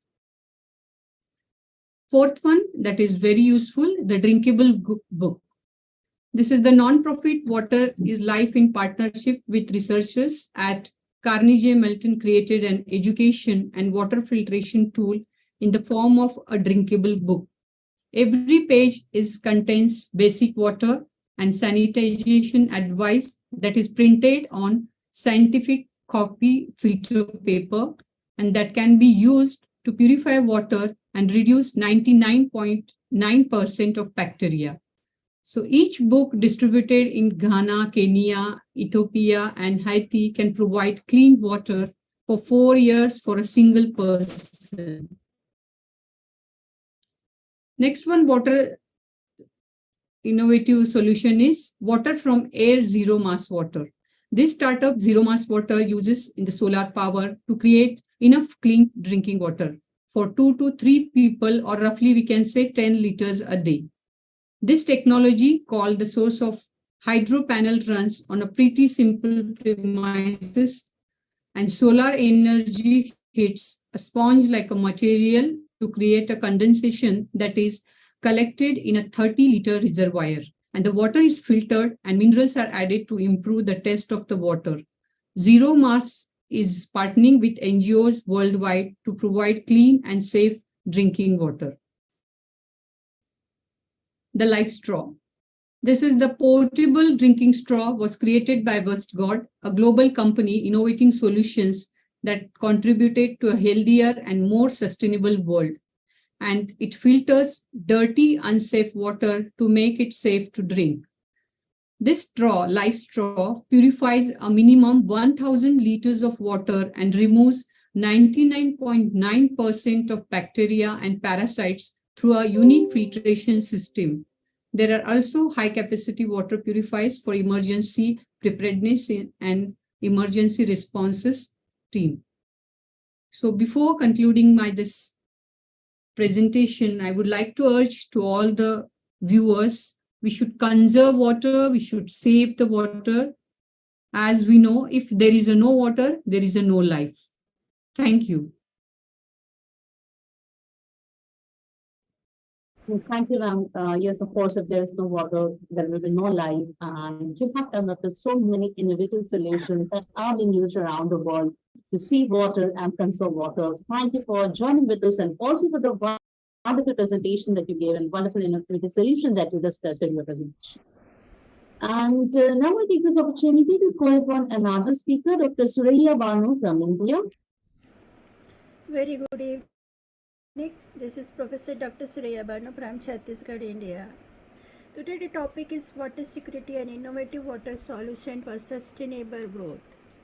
As Mahatma Gandhi said, the earth, the air, the land and the water are not an inheritance from our forefathers but all loaned from our children. So we have to hand over to them at least as it was handed over to us. SDG 6 calls for available and sustainable management of water and sanitation for all. However, the integrated and indivisible nature of the SDGs mean the way we deal with issues of water security will affect and be affected by our ability to achieve other SDGs. As Benjamin Franklin said, when the wells dry, we know the worth of water. Water-related challenges of the 21st century require innovative water management techniques to ensure a sustainable future.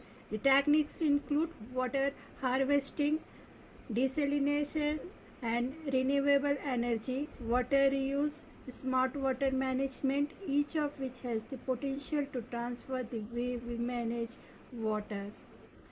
According to National Geographic, all the water that will ever be is right now. The sustainable water management. Improving water infrastructure must be a priority as water conservation and efficiency are key components of sustainable water management. Solar desalination and smart irrigation system are great example of green technology for water efficiency and control. Rainwater harvesting is another example of sustainable water development. Collecting water from precipitations is one of the most sustainable sources of water supply since it has inherent barriers to the risk of overexploitation found in surface and groundwater sources and directly provides drinking water quality. In the words of Alan Watts, you didn't come into this world, you came out of it like a wave from the ocean. You are not a stranger here. Now I want to share some tips for water conservation. A responsible drainage and water supply system that mitigates the effects of climate change start with individual accountability. Some everyday measures that are simple and sustainable can provide some relief to one of the world's biggest problem, the climate emergency. For example, take shorter showers. Showers generally last around 15 minutes, which uses as much as 300 liters of water. To be sustainable, we should cut this time down by half and scrub ourselves with soap without the water running. Thaw frozen food early. We can do it in the freezer or at room temperature as long as we don't run any water from the tap. Choose efficient electric appliances. The less water and electricity bill they use, the more it will show on your electricity bill and in the environment. If we have a dishwasher, wait until it's fully loaded and don't rinse dirty dishes in the sink. Use the toilet responsibly.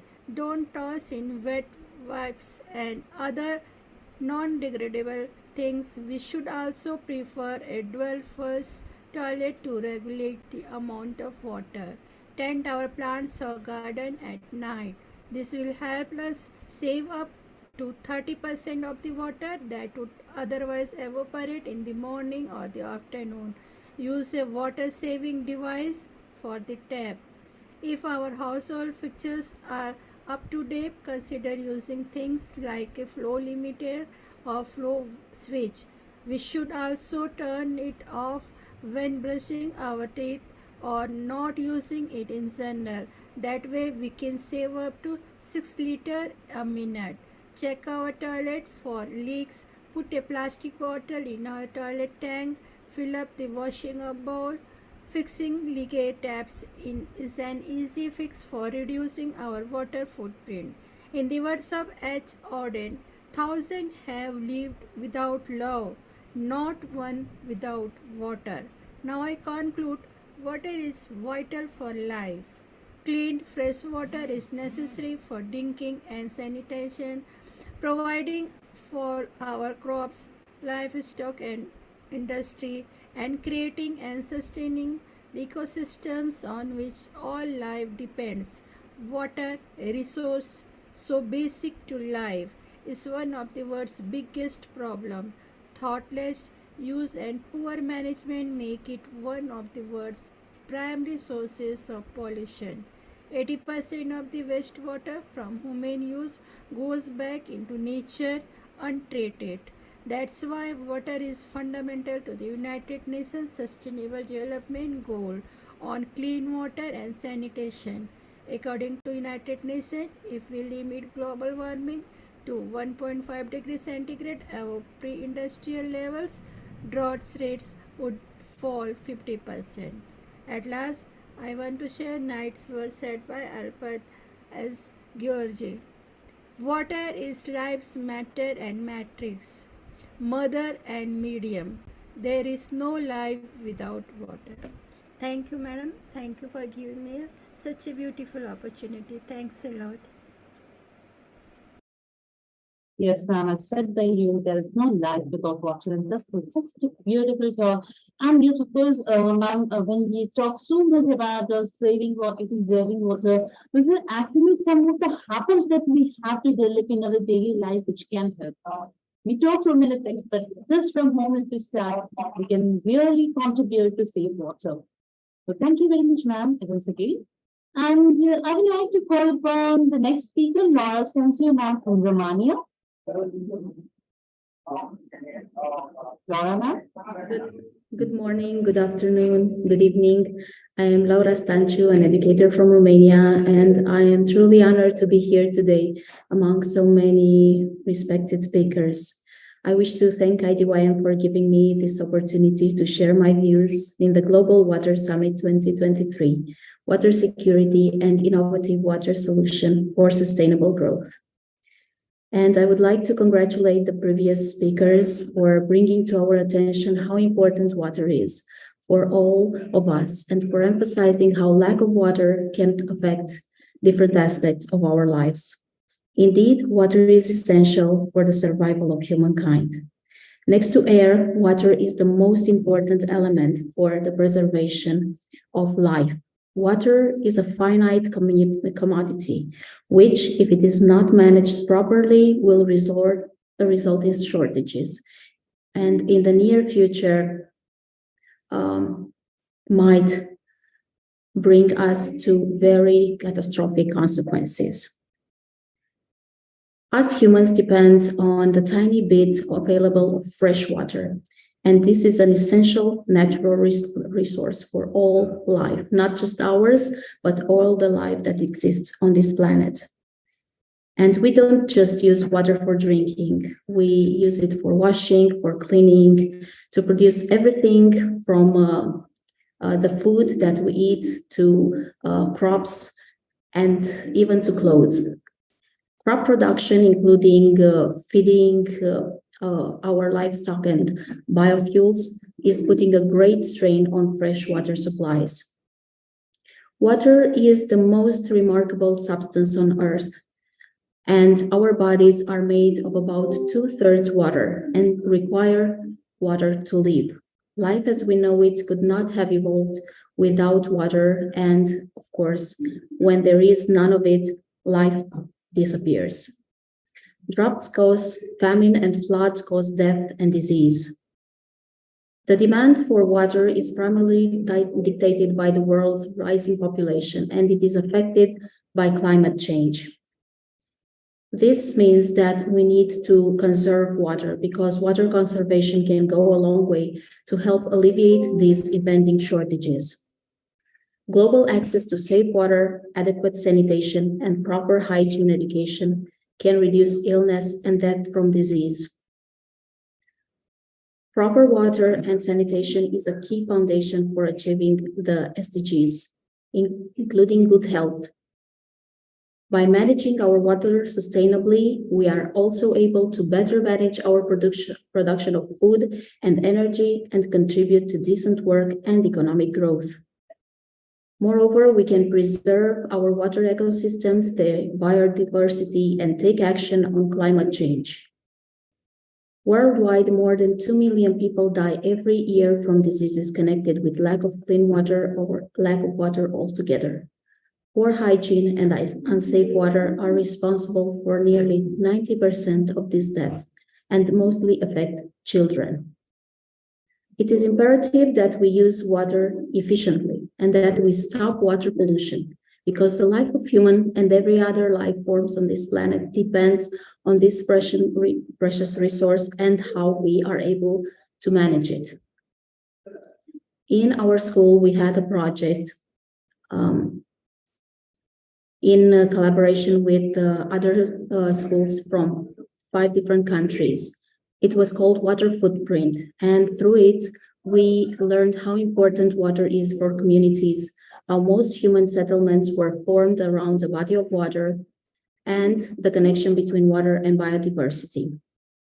The highlight of this project was when our students visited a water recycling facility and they saw the stages needed for used water to become safe for use again and to prolong its life and still bring benefits.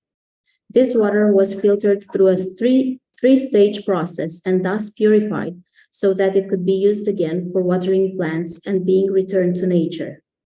This technology helps save water and gives it a longer life. We learned that the way we manage water in the present will definitely affect our future. Our students had awareness campaigns teaching other students and members of the community how they can take action and save our precious water. So, as the speakers before me mentioned, it is time for everyone to join hands in a common effort to preserve water, to stop water pollution, and to manage it effectively.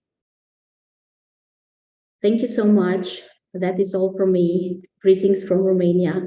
And let's all join this common effort to save our precious water. Thank you. Yes, ma'am. Thank you. That was really a lovely message. It's time to join hands and to work for saving water. That is really a very big message coming from you. And thank you for the lovely talk that you gave. And you talked about innovative solutions and how we can be contributing, especially about the full cycle that you through in the projects that you have been doing with your students. So thank you very much, ma'am, and for joining and being with us for the remaining presentations. Yes, I would like to call upon, yes, one more educator from India, Dr. Kalpana Dikshit, ma'am. Thank you. I just want to share my screen because there is a time constraint as per your, yeah.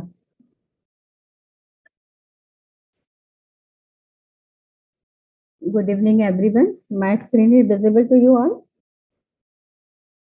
Yes, ma'am, it is possible. Please go ahead. Okay. I'm Dr. Kalpana Dikshit from India. I would like to share some innovative practices and sustainable water policies and programs. So, I am really thankful to IDYM and all the team leaders doing very well for conducting this big conference. My topic is sustainable water resource management and innovative technological solutions for sustainable growth. I like to say that what is water resource management? That is planning, developing, distributing, and managing the optimum use of water resources. That is a secure water management system. Sustainable water management, defined as it means using water in a way that meets current ecological, social, and economic needs without compromising the ability to meet those needs in the future. Why it is important? Why we do sustain the water? Because we want healthy people, increased prosperity, we want equitable society, and protected ecosystem as well as resilient communities because water is the main conflicting issue in all over the globe. So we want all this benefits from sustaining water. And I would like to say that universal access to safe drinking water is must with proper sanitization and hygiene and sustainable usage in developing water resources, increasing and sharing the available benefits. Robust and effective water government policies with more effective institutions and administrative systems, improved water quality and waste management, taking account of environment limits, and reduce risk of water-related disease to protect vulnerable groups and minimize economic losses. These are the factors behind sustainable water management systems. Aims and objectives of sustainable water management system. What are the aims and objectives? Supply and securing of clean and sufficient drinking water for the population. Provision and securing of access to sanitation. Improvement and restoration of soil quality and degrading productivity rates. Reducing the impact of natural hazards, especially in the context of climate change, and improve the quality of water and population. Importance of sustainable water resource management. Why these are important? Why we are running after the sustainable water resource management and integrated water resource management? Because irrigation and flood control. This is one of the important aspects. Then prevention of water pollution. We can stop pollution by proper sustainable water management techniques. Generation of hydroelectricity. We can produce a lot of hydroelectricity through our dam and other water reservoirs. And we can use sustainable water use. If we are encouraging sustainable water resource management practices, then each and everyone, each and every citizen of the world, of India and the globe, they will definitely apply these practices in their daily life. As my previous speaker has been already informed you, dam and its role in water conservation. So it is very important aspect. We are building continuously dam. Why? Because we want to sustain water for the population. And watershed management is also important aspect of sustainable water management practices which can be applied throughout the globe. And strategies for sustainable water resource management. What are the strategies? Number one is application of advanced technology. This is must. Without application of advanced technology, we cannot apply any process for sustaining a water or water reservoir or ocean or river. And public awareness. This campaign is also must. This conference is one of the right example of public awareness and enforcement. And other thing is that integrated land use planning, political willpower, institutional reform. Each and every institute will focus on water, sustainable water management policy program, and their educational awareness and campaign also. So this is the all policy of the Ministry of Environment and Water Resources. Types of water resource management. There are many types of water resource management. I am highlighting few here. One is artificial ground recharge. And second is natural ground recharge, also available in all the ground levels. So artificial ground recharge is one of the water resource management techniques. Then drip irrigation to conserve water. You have watched everywhere in the farms that this type of irrigation system is applicable. Then sewage water treatment plant is also an important aspect for sustainable water practice. And rainwater harvesting is the most promoting and most advancing techniques of nowadays. Yeah, each and everyone, many people are using in their personal house, bungalows, offices, and buildings this rainwater harvesting techniques to save the water for sustainable management of the water. And grey water system. Grey water system is also a technique of water resource management. There are types of eight water management trends in 2023. What are these? This is the pictorial representation. I will read out from here. Digital water management. It's an important technique. Nowadays, many countries at lower level have created digital water management techniques that can automatically work. In our India also, we are working on this, and the digital water meter is one of the examples of that. Then wastewater processing, advanced filtration, flood prevention, water saving technology, decentralized infrastructure, innovative materials, and desalination of water because there is a big level of ocean water there. So if we desaline that water can also be utilized for the human beings. And there are almost 3,771 startups and emerging companies who are working towards this sustainable water management trends and practices in a modern way. The benefits of water resource management. What are the benefits? Saving money, environment, and energy. Protecting the drinking water resources. Reducing or minimizing the pollution and health problems associated with water. Reducing the need for new wastewater treatment facilities. Saving the aquatic environment. Saving energy required for heat, treatment, and pumping.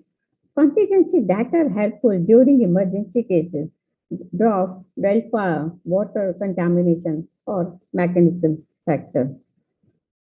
Irrigated water resource management. Number one, resources issue has to be assessed properly, intellectually, and with prime concern. Then water resources policy and strategy should be developed. If they are already developed, they have to give some digitalization, some advanced program and policies must be there. And integrated water resource management plan can be executed in each and every town planning design. And water plan implementation, also execution and implementation. First planning, then execution and implementation of IWRM. Then monitoring and evaluation of implementation. how they are working. We have executed a program policy plan for water resource management, but the continuous monitoring of that plan is also necessary. And this is my last. Water is the driving force of all nature. Thank you. Thank you so much, Ravi Shankar sir, Anjum, all the team of IDYM. Save water, save life. Thank you. Yes, ma'am. Thank you very much. And like you were talking about the water resource management, not just water resource management, but sustainable water resource management is for save water, save life. It is wonderful to see, and your presentations are always unique. You come up with unique ideas every time.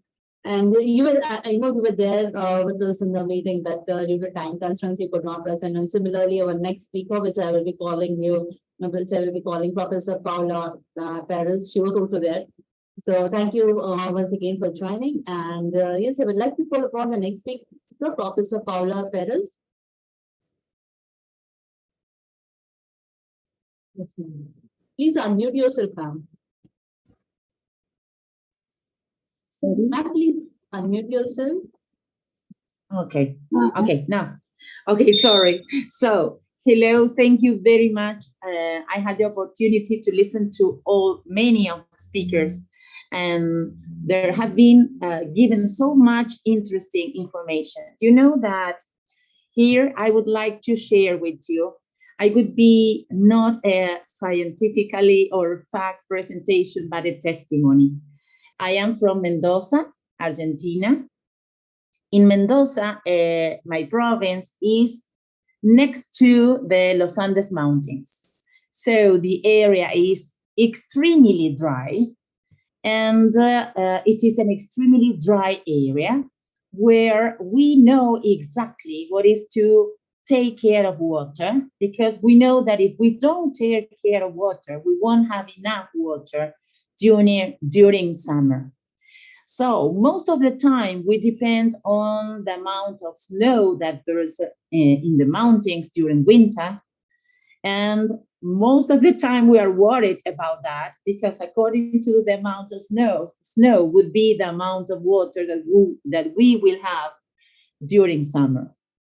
So generation after generation in my province, we have been working at schools, the authorities in the province, everybody in our province, working on creating consciousness about taking care of water, because for us, for everybody is essential, but we are particularly worried about that, because we know that we don't have enough water if we don't take care of it. So I think that it's very important that if you create, we are an example of that in my country, because throughout these years, many measures have been taken. Maybe they are little measures, but for example, we cannot wash our cars outside because we will have to pay a fine if we do that. So it's like you have times to water our plants. So it must be before 7 in the morning and after 10 at night. We have a certain period allowed to do that. And if we don't, we are like, we have to pay fines for that, you see? So these kind of measures have organized ourselves. And now we know that we have to do it that way. We take care of every single drop of water because we know what is not having water during summer.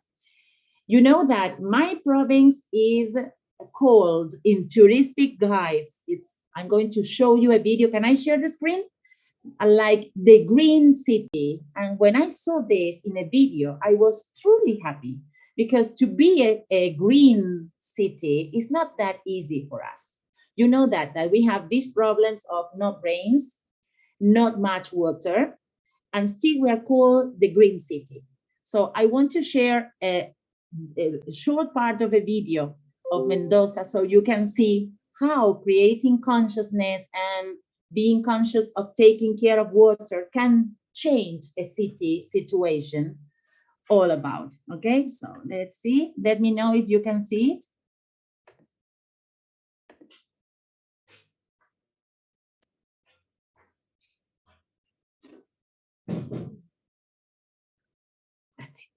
Can you see it?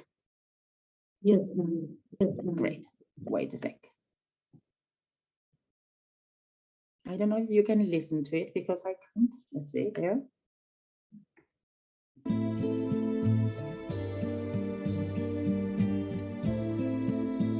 As the gateway to Argentina's famous wine region, Mendoza is a popular stopover between Buenos Aires and Santiago de Chile. Labeled as the Eden of the Andes, this green city is bursting with flavor.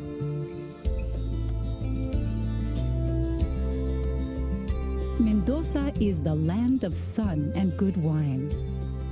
The Andean city represents what Argentinians do best: enjoying the good life. Here, the glass is always half full, and this optimism is palpable when you explore Mendoza.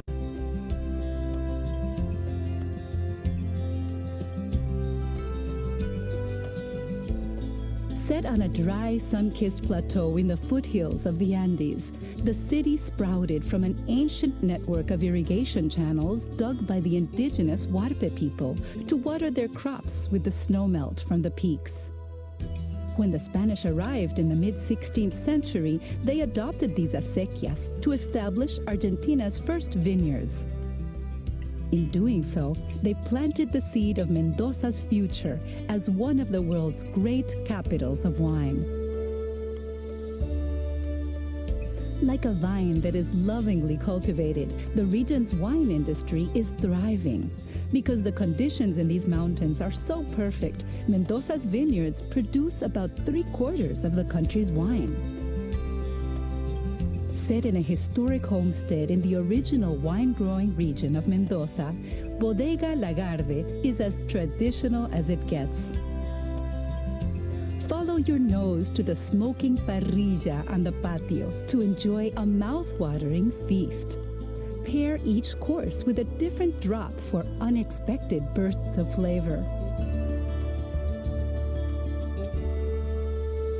Those with sophisticated palates can also book a private wine tasting session at Catena Zapata, run by the descendants of a pioneering wine grower from Italy.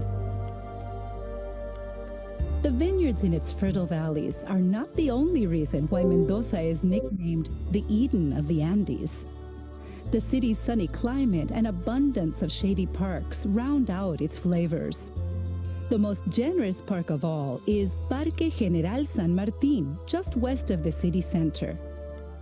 This massive urban green space is big enough to drive and even row through. Adorning El Cerro de la Gloria, the park's glorious hill, is the national monument for the Army of the Andes. Scenes depict how General San Martín and his troops first liberated Argentina in the early 19th century and then crossed the mountains from here to also liberate Chile and Peru.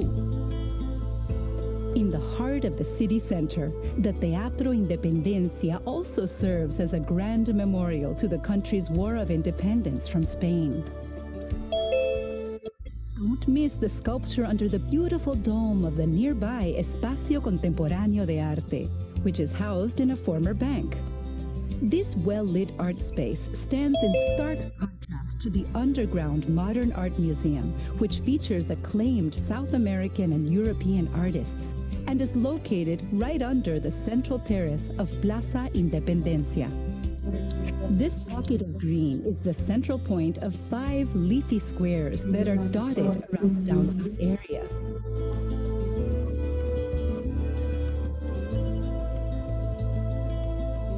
Nearby Plaza General San Martín features the general's horseback statue, while the Plaza España features an Iberian fountain, Andalusian benches, and Mayoli all symbolize the restored relations between Argentina and Spain. Few blocks away is the Plaza Italia with its Romanesque stonework and sculpture. It's a tribute to the social influence of the province's Italian community. When you explore this South American city, it's clear that the people of Mendoza live their lives with gusto and know how to have a good time. So why don't you join them on a bustling cafe terrace along the boulevard at night? Like a good wine, the spirited city of Mendoza has aged beautifully since first sprouting from the foothills of the Andes and has matured into a full-bodied blend with a hint of elegance. Come and get a taste of Mendoza's zest for life by uncorking the city's intoxicating ingredients, which all combined make Mendoza into what it is today, the Eden of the Andes.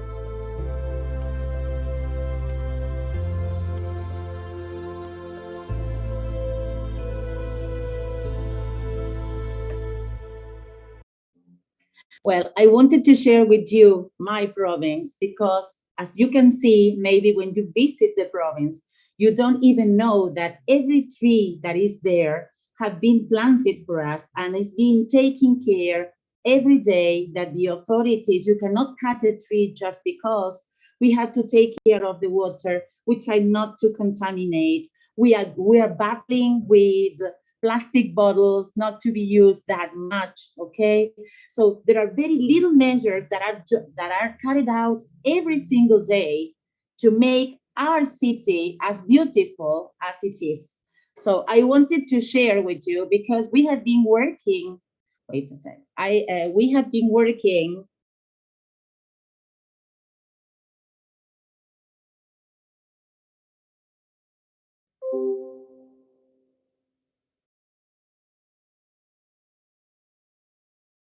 Yes, ma'am, you are not answered. I we think you are talk having. about water. Whenever we talk about water with our children, with the families, we all know that we have to take care of it, you see? So I think that it's important to create consciousness, to start with little steps, and then to come to these wonderful results. So thank you very much. Yes, thank you very much, ma'am. And yes, it was so great, like knowing about your country and how you have it working. It's so beautiful to be here. So thank you very much for sharing the Thank you. video and also sharing your views with us on this World Water Summit by IDYM. And I would like to call down another speaker. I invite Ambassador Professor Edwin Desley from Ragusa. Thank you so very much, moderator. Thanks to IYDM International team for the invitation to speak today on water security and innovative water solutions for SDG growth. You know, ladies and gentlemen, I'm honored to be speaking to you today from Barbados on the topic of water security and innovative water solutions for sustainable growth. This is an important issue that affects all of us. I am excited to share with you some of the latest initiatives, research, and insights from educational bodies, NGOs, and government organizations. Water is a precious resource, and I will not belabor the thought that water is a precious resource because all of the speakers who've gone before us has done a fantastic job in highlighting to us how important water is. It is essential for life, yet access to clean and safe water is still a major challenge in many parts of the world. According to the United Nations, over 2 billion people lack access to safe drinking water. And this number is expected to rise as a result of population growth, urbanization, and climate change.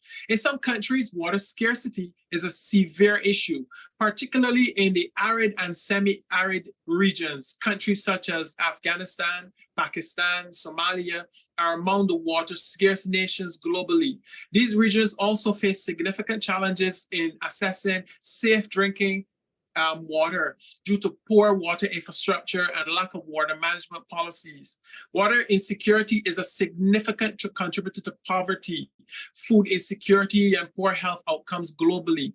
Lack of access to safe drinking water contributes to waterborne diseases such as cholera, typhoid, and dysentery, which affects millions of people worldwide. Water scarcity and water scarcity are particularly pressing concerns. Water security are particularly pressing concerns in developing countries where there is often inadequate infrastructure to manage and distribute water resources. This has led to the growth of water industry and the development of innovative water solutions such as desalination, water treatment, and water conservation techniques, of which we have many in my country. Fortunately, there are many innovative solutions being developed to address challenges, from new technologies to community-based initiatives. We are seeing a growing number of approaches that can help us achieve water security and sustainable growth. One important area of focus is on water conservation and water management. By reducing water waste and improving water use efficiently, we can ensure that limited water resources are used, and also we can also ensure that we partner with subgroups to bring about transformative change. For example, the University of California has developed a system for monitoring and optimizing irrigation in agriculture, which has helped farmers to reduce water use up to 30%. Another key area of innovation is in water treatment and purification. New technologies are emerging that can help to remove contaminants on water, making it safe for drinking and other uses. We can also see develop low-cost water filtration systems that uses ceramic filters to remove harmful bacteria and viruses, which has been successfully deployed in lots of areas that I would have mentioned earlier, communities in Africa, Asia, and Latin America. In addition to technological solutions, there are also many community-based initiatives in the Caribbean, such as the Caribbean Water and the Wastewater Association, a regional organization dedicated to promoting water security in the Caribbean. They work closely with governments, non-governmental organizations, and other stakeholders to develop and implement sustainable water management practices. And then we also have the Caribbean Aqua Terrestrial Solutions, a program which is a collaborative effort between the Caribbean Agricultural Research Development Institute and the University of the West Indies. They seek to promote sustainable water management in the Caribbean. Their program focuses on efficiency in agriculture and increasing the use of renewable energy in water management. The Caribbean Regional Fund for Wastewater Management is also a body that finances mechanisms that provide grants and loans to support sustainable water management projects in the Caribbean. The fund is managed by the Inter-American Development Bank and has supported a range of initiatives in wastewater treatment plants, sewage systems, public education campaigns, to name a few. I would also like to say that the Caribbean Climate Smart Accelerator, the regional initiative launched in 2008 to accelerate climate action in the Caribbean, is also one of those source organizations that we can look to for guidance as it relates to managing our water. And last but not least, the Caribbean Public Health Agency, a regional organization in public health in the Caribbean, have water security as a priority and sanitation facilities in the region. I also think that we need to look at initiatives that demonstrate our commitment to addressing the challenges of water security and promoting sustainable water management practices. We also have faith-based organizations, in particular, having played a critical role in this regard. For example, the Catholic Relief Services has implemented a water management and conservation program in Kenya, which has helped to improve access to clean water and sanitation for up to 80,000 people. At the same time, we must also recognize that achieving water security requires more than just technological and community-based solutions. We need to address underlying socio-economic and political factors that contribute to water insecurity, such as poverty, inequality, corruption. These requires a holistic approach that takes into account the broader social and political context. Water security is a complex and multifaceted challenge, but there are many innovative solutions being developed that can help us achieve sustainable growth. Excuse me. By working together and harnessing the latest research and insights, we can find and build a future for water security that can be accessible to all generations to come. Now, as we look at some of the challenges that we face in achieving water security and explore additional approaches and solutions, we need to look at the role of poverty and inequality as a key contributor to water insecurity. This is particularly evident in developing countries where access to clean, water is often limited to certain communities and individuals. For example, in many parts of sub-Saharan Africa, women and girls are responsible for collecting water, which can take up to 6 hours a day, leaving them little time for education and activities. To address this issue, NGOs like WaterAid are working to provide access to clean water sanitation facilities in schools and other community spaces, which can help to reduce the burden on women and girls and also improve the overall quality of life. They also work to educate communities on hygiene and sanitation practices, which can help to prevent spread of the waterborne diseases. Now, secondly, climate change is another major challenge that we face in achieving water security. Why? Because as temperatures rise and precipitation patterns shift, many areas are experiencing more frequent and severe droughts, floods, and extreme water events, including here in the Caribbean. This can have a devastating impact on water availability and water quality. To mitigate the effects of climate change on water security, innovative approaches are being developed to help communities adapt to these changing conditions in the Caribbean. For example, the International Water Management Institute has developed climate smart agricultural approach, which combines traditional farming practices with new technologies and management techniques to improve water efficiency and resilience. Finally, it is important to recognize that achieving water security requires a collaborative, coordinated approach that involves all stakeholders, governments, civil society, and private sector. We need to work together to develop policies and programs that prioritize water security and encourage innovation and investment in water-related solutions. In conclusion, water security is a critical issue that requires urgent attention and attention. By addressing underlying socio, economic, political, environmental factors that contribute to water insecurity, we can build the future that we all want for our generations to come. Thank you so much.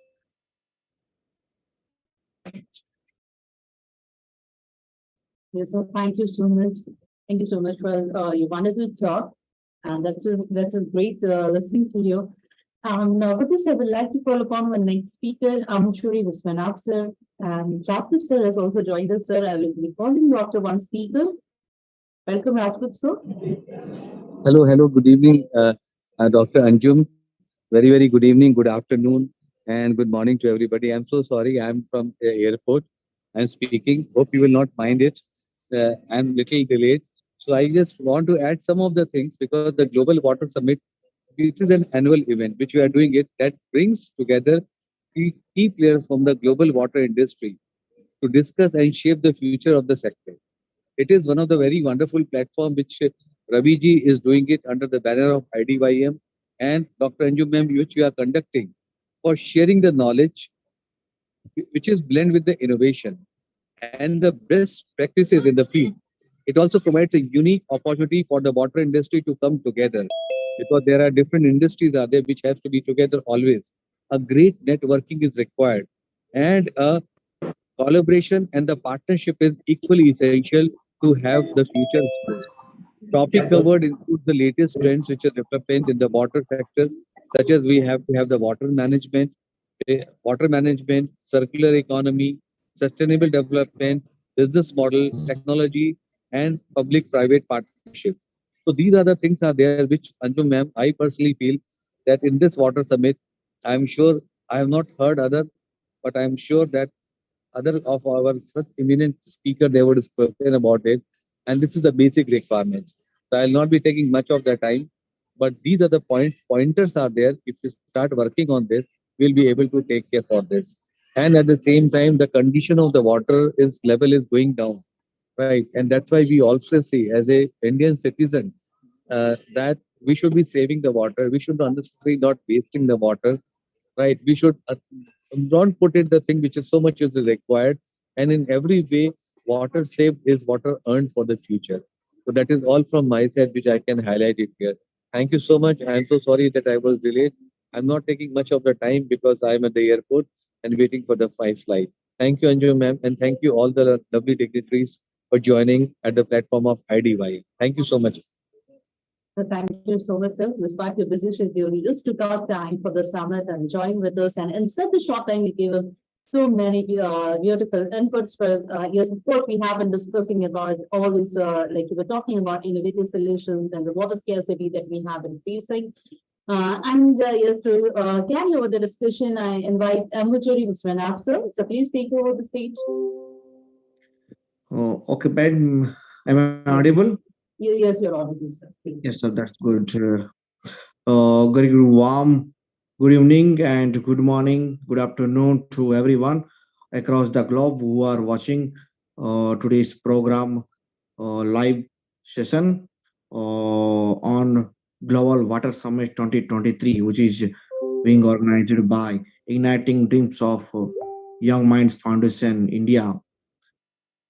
And I convey my much gratitude to the founder of this foundation, IDYM Foundation, Engineer Ravi Shankar brother, and today's host Anjum Qureshi ma'am for providing wonderful opportunity to share my views on Global Water Summit. Uh, my name is Jamojur Vishwanath, being as a director and CEO of Green Care Society India.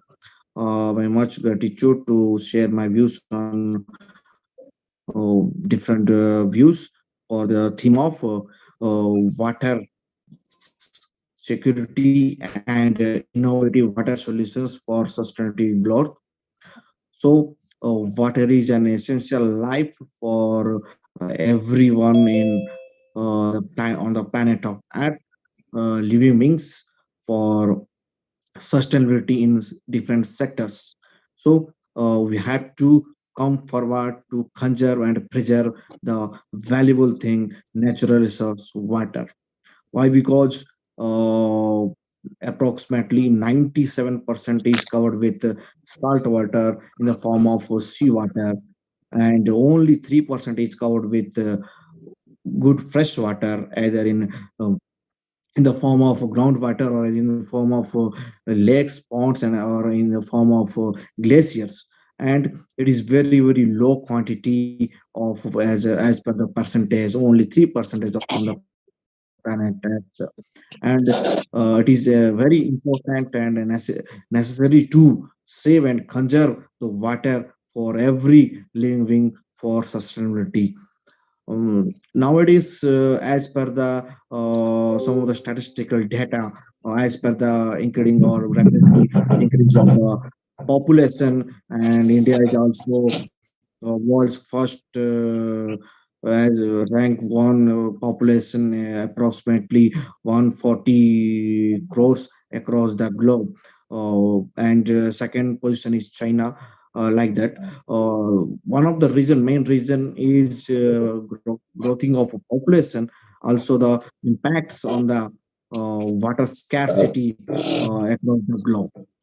And when coming to the statistical some data, approximately 70 percentage of Indian population are not getting the quality water due to the some different problems, different issues, and different aspects of the pollutions of water.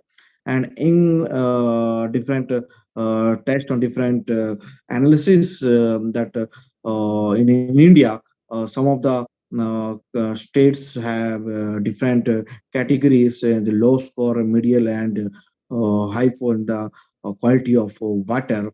Among them, Rajasthan and Chandigarh, Delhi, including Chhattisgarh, Odisha, and some part of NER states, Bihar, Jharkhand, are getting the very low score for providing quality of water.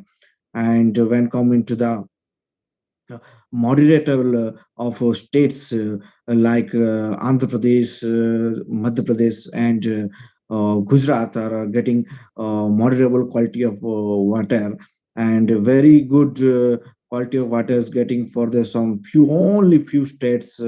So in India, most of all. Approximately only 5 to 10% states are getting the good quality of water. So we have to come forward to save our water and to avoid and to control and scarcity of water due to the different of impacts, or directly or indirectly, or that is natural or man-made impacts, hazards. So it is very necessary, essential to improve the water quality management and different techniques and different innovatives.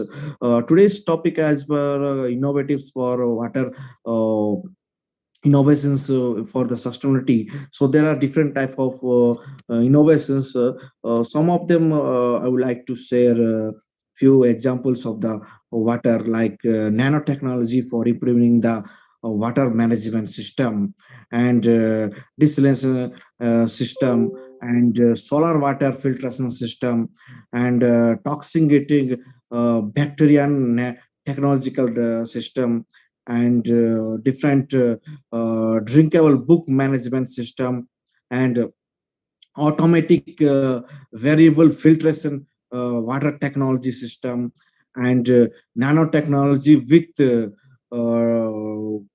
modern techniques for filtration and quality of improving of the water technology, and acoustic kind tube, acoustic nanotube technology, also few of the examples of the innovation technologies for purifying the water or filtration of the water, and providing the good quality of water. So in this purpose, there should be a research, like different concepts, including the environment and ground level, and different types of aspects for water sectors, either in ground level, or either in sea water level, or either in water availability in pond and lake and glaciers. So research and innovations steps to be carry forward for in depth level, ground level, to concur that security and eradication of scarcity of water, to improving the quality of water on the planet Earth. And as per this government sectors and non-government organizations and civil societies and educational institutions also should be come forward and keep their laws, and follow their different acts for the improving of quality of water, and saving of the water, for conservative process of water for sustainability on planet Earth. Why? Because these laws and these for some rules are necessary. Because if the women follow that, then definitely for upcoming years, definitely third world war will come for the water only. So we have to come together and work in the sector of improving water quality and water conservation, and innovative solutions for the water that can be possible for as we unite and discussing with and collaborative with the different organizations, either government organizations or non-government organizations, as part of this for improving water and providing quality of life on planet Earth, different aspects, either in climate or environment, eradication of poverty and good quality education. Water also the most also one of the important, as United Nations also introduced the sustainable development goals number 6, clean water and sanitation.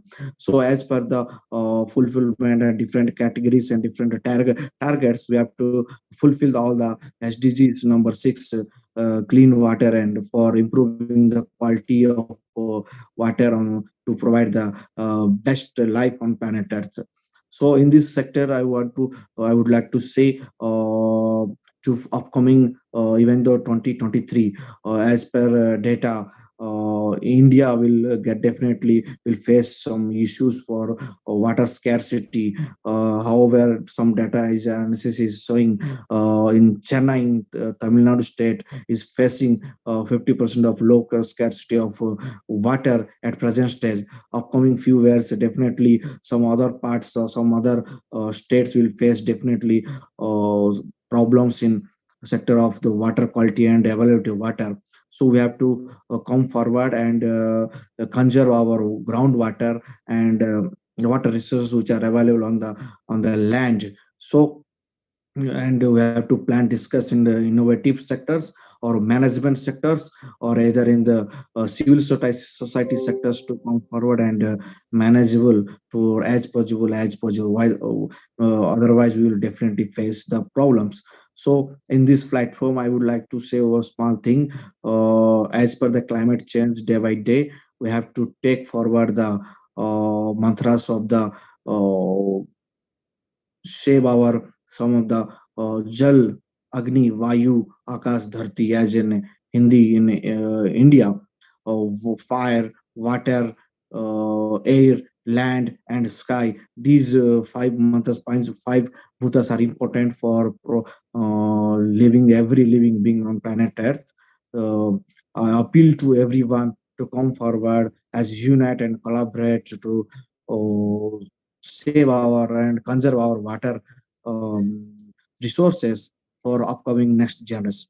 Thank you very much for ma'am, Qureshi ma'am, Anju ma'am, for providing wonderful opportunity to share my views, and especially I gratitude much for my brother Ravi Shankar sir, IDYM founder, for providing wonderful opportunity. In this case, I want to like to show one small thing. Today is some good day for India's 100th episode of Man Ki Baat, host by presented by Honorable Prime Minister of India, Sri Narendra Modi. He also notified that, and he also mentioned about the conservation of environment, including water, land, and other greenery sectors. So we have to come forward and take our responsibility as a conserve all these living things for our next generation. Thank you very much.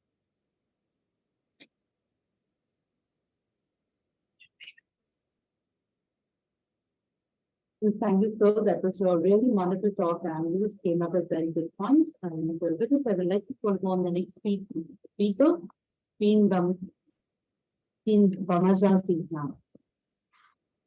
Blessing everyone. This is Queen Mazazi, the very first Haitian American African queen. I'm live in Dubai right now. Today's special day for me. It's my birthday. So while I'm celebrating my birthday in Dubai. Just a minute, ma'am. Many happy returns of the day. I saw the group, but I just forgot. So many happy returns of the day from IDYM. Yes, thank you very much.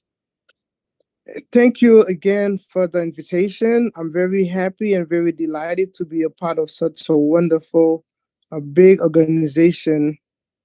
I'm very happy about that. Yes, today I want to talk again about water. Water is good for you. In fact, water is often referred to as the elixir of life, and this is for good reason. Every system of the body needs water in order to survive. Water helps to regulate body temperature, keeps the joint lubricated, prevent infection, and carries nutrient to the cells of the body. In addition, the liver and kidneys work to get rid of toxin in the body, and these organs rely on water to complete their job. Approximately 60% of your body weight is made of water, while a person can survive without food, right? You can survive without food for weeks, but you cannot survive without water. The Dehydration can kill you in just a few days or possibly hours, depending on the environment and temperature. Dehydration is caused by more water moving out of the cell of your body than into them.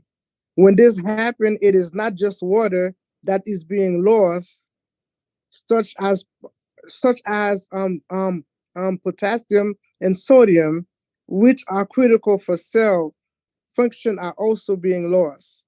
Staying hydrated is important and is just one of many reasons that you should be drinking water. You should drink water all the time. Water is very important. If you want to be healthy, if you want to be in good shape, you need to drink a lot of water. I remember the last time I went to my doctor, and my doctor says if you weigh a certain amount, I guess he said if you weigh over 100 pounds, you have to drink at least 4 bottles of water every day. If you weigh over 200 pounds, you have to drink at least 8 bottles of water every single day. We need water to stay alive.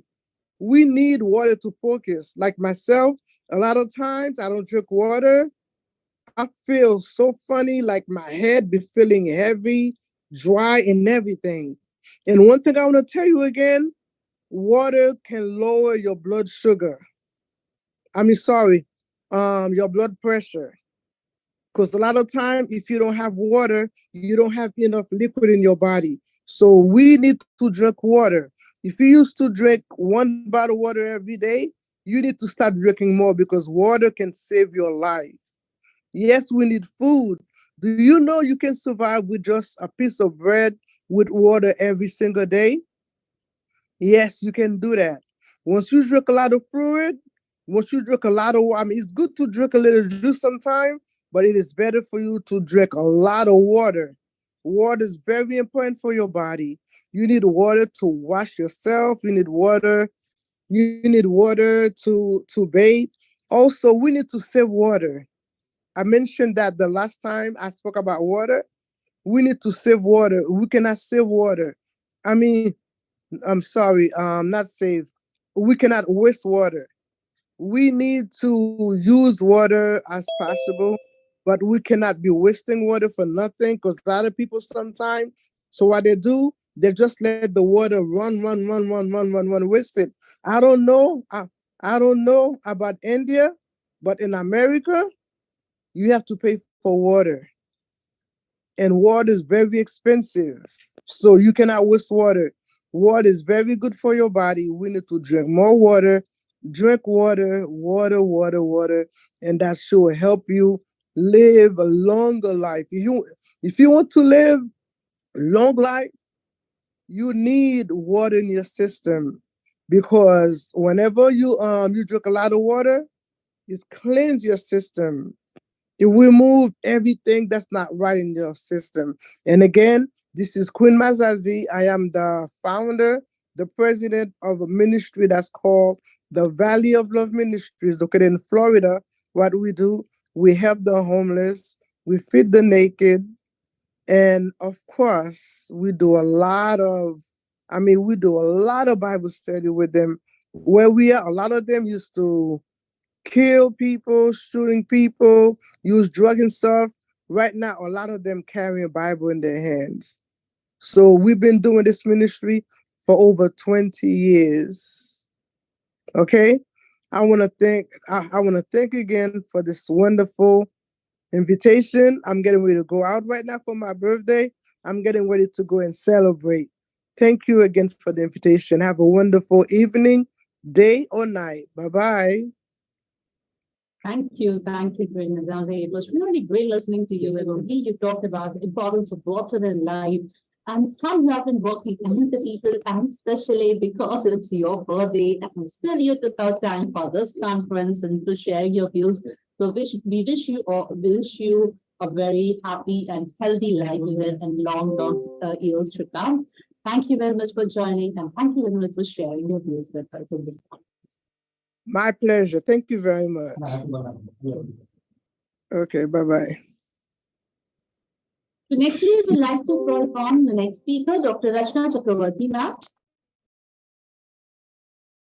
Dr. Rachna, ma'am. Yeah, hello, am I audible? Yes, ma'am, you're audible. Please go ahead.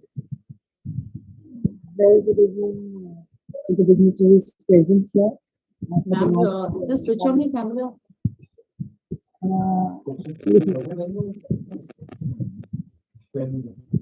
One second.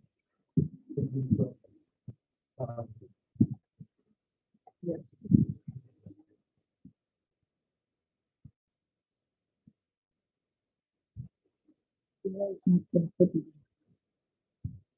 Yeah, am I visible now?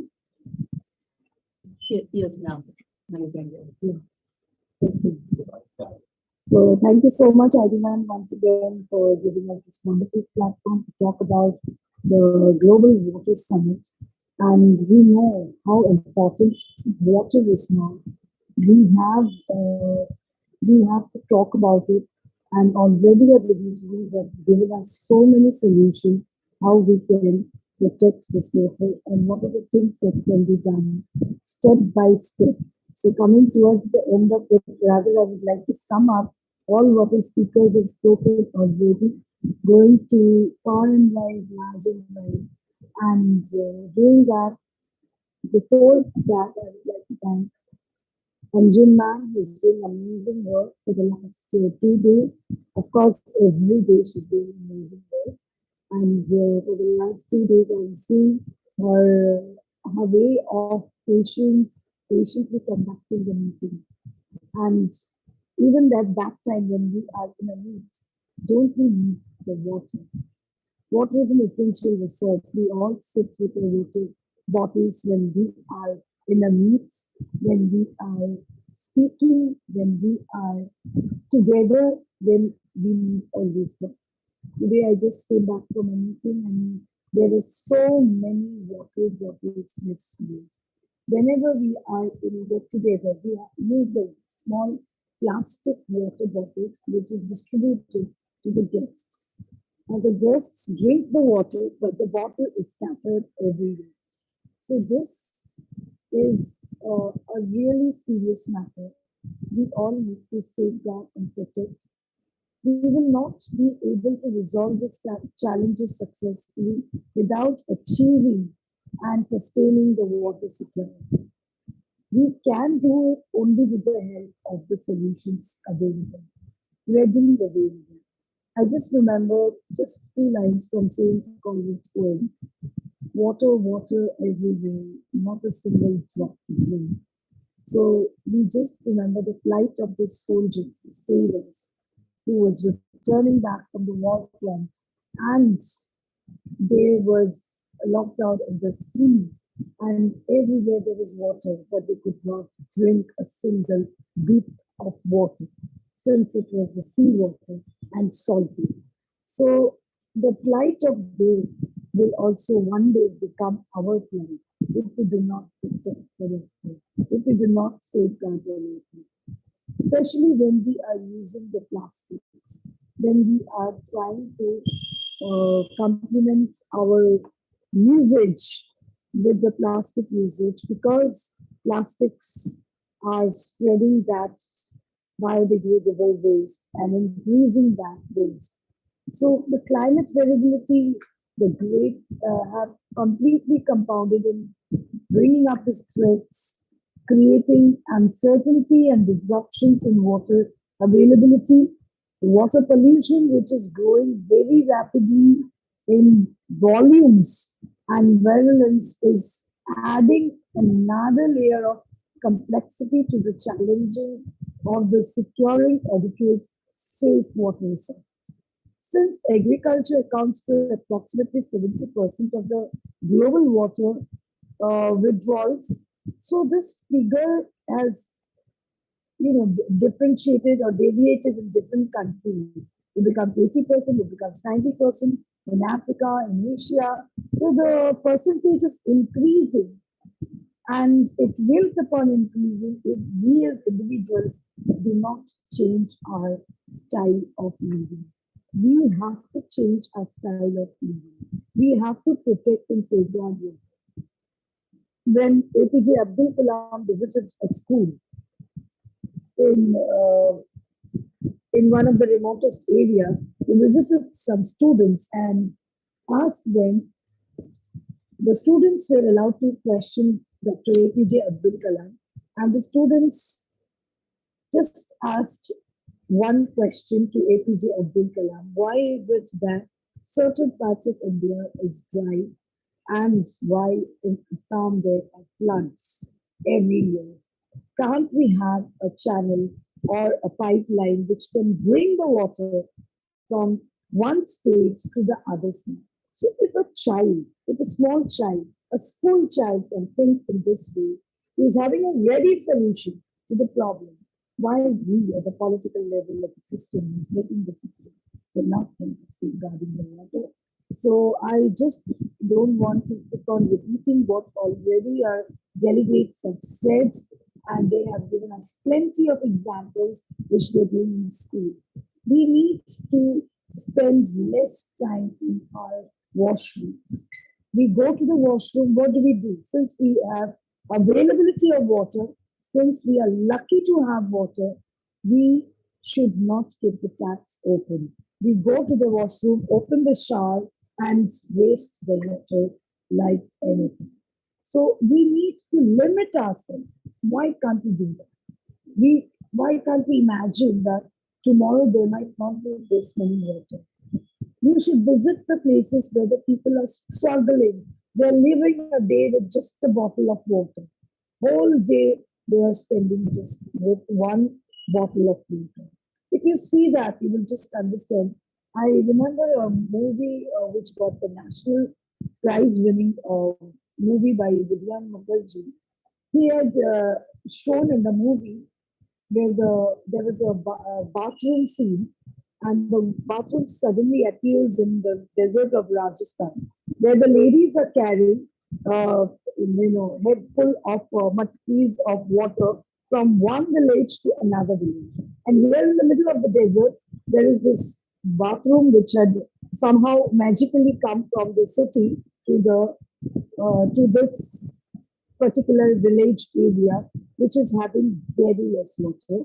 And what does this people does? They come near that bathroom and they see that there is a boy, a young child, who is bathing using the shower, and the water is flowing out. He's not even controlling, and here they are sweating with, and then they are carrying the pots of water in their heads, carrying it from one village. They come to the bathroom, they just try to peep in, they want to go in because so much of water is wasted. So much of water. They cannot understand how can people waste water when they are not getting a single drop to drink. When they are traveling so far and wide, especially the women are given the jobs of bringing the water from far away across the villages. So when this door of this bathroom was opened, the movie has shown that the door of it really gave me goosebumps, and it is a national award-winning film also. So when this door opens of the bathroom, these ladies go inside and they fill up the pot and they quickly wet their saris which they are wearing, and they just come out, they run home so that they can take the water as much as they want in the clothes they're wearing. They squeeze out the clothes and take out the water also for using it for washing and cleaning. So this simple act, it shows that we should not waste water. In whichever condition we are, we should be very, very respectful with what we have. We should have that gratitude, that sense of feeling, the sense of giving, not the sense of wasting since we have it. And finally, I would like to just be with all the educators, because we all are educators and teaching our young minds. And it's a request to all of you all that we need to teach our students from day one itself that whenever we are using the water taps, we need to close it. You just don't need, it's very hot here in Mumbai, in every part of the country, it's very hot. We all wish to open the tap and stand there for quite some time. In the water parks, we are going, playing, but have you ever thought so much of water is wasted? What about the people, the farmers who is continuously sacrificing for the sake of their lands which cannot be cultivated, the dirt of water, the dirt of system. Wherever there is water, the water is maximum that we cannot even cultivate paddy cultivation, the minimum means of their survival. So it's really, really very necessary, ladies and gentlemen, right now to understand that water is necessary for survival. And we cannot waste it. If we are doing that, we do not require a single drop of water to stay alive. So with that, thank you so much, Anju ma'am. I'll not take much time. Being towards the last speaker, it's difficult to continue because already I've heard a lot from all the speakers, and they are saying every single point has been covered by Laura ma'am. Everyone has spoken a lot. Rajput sir, I was just overhearing, and excellent solutions they have given. How we can do that? We can decrease the water. We can usage of water, going to the washroom at lesser number of times, or coming out quickly from the washroom. All these small and simple steps, if we are doing, we will be able to solve all the problems. Thank you so much.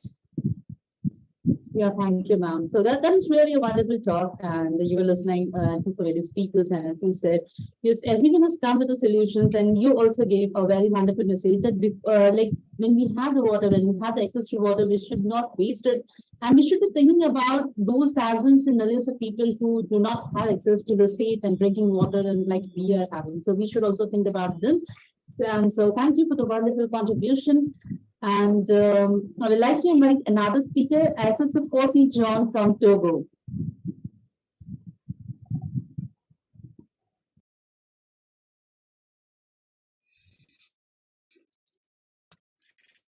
Good morning, good afternoon, everyone. I'm very sorry that I will not be able to be this time because of the position I am right now. So right away, I will go into the topic. I remember a legend singer in Africa that go by the name Fela Anikulapo Kuti.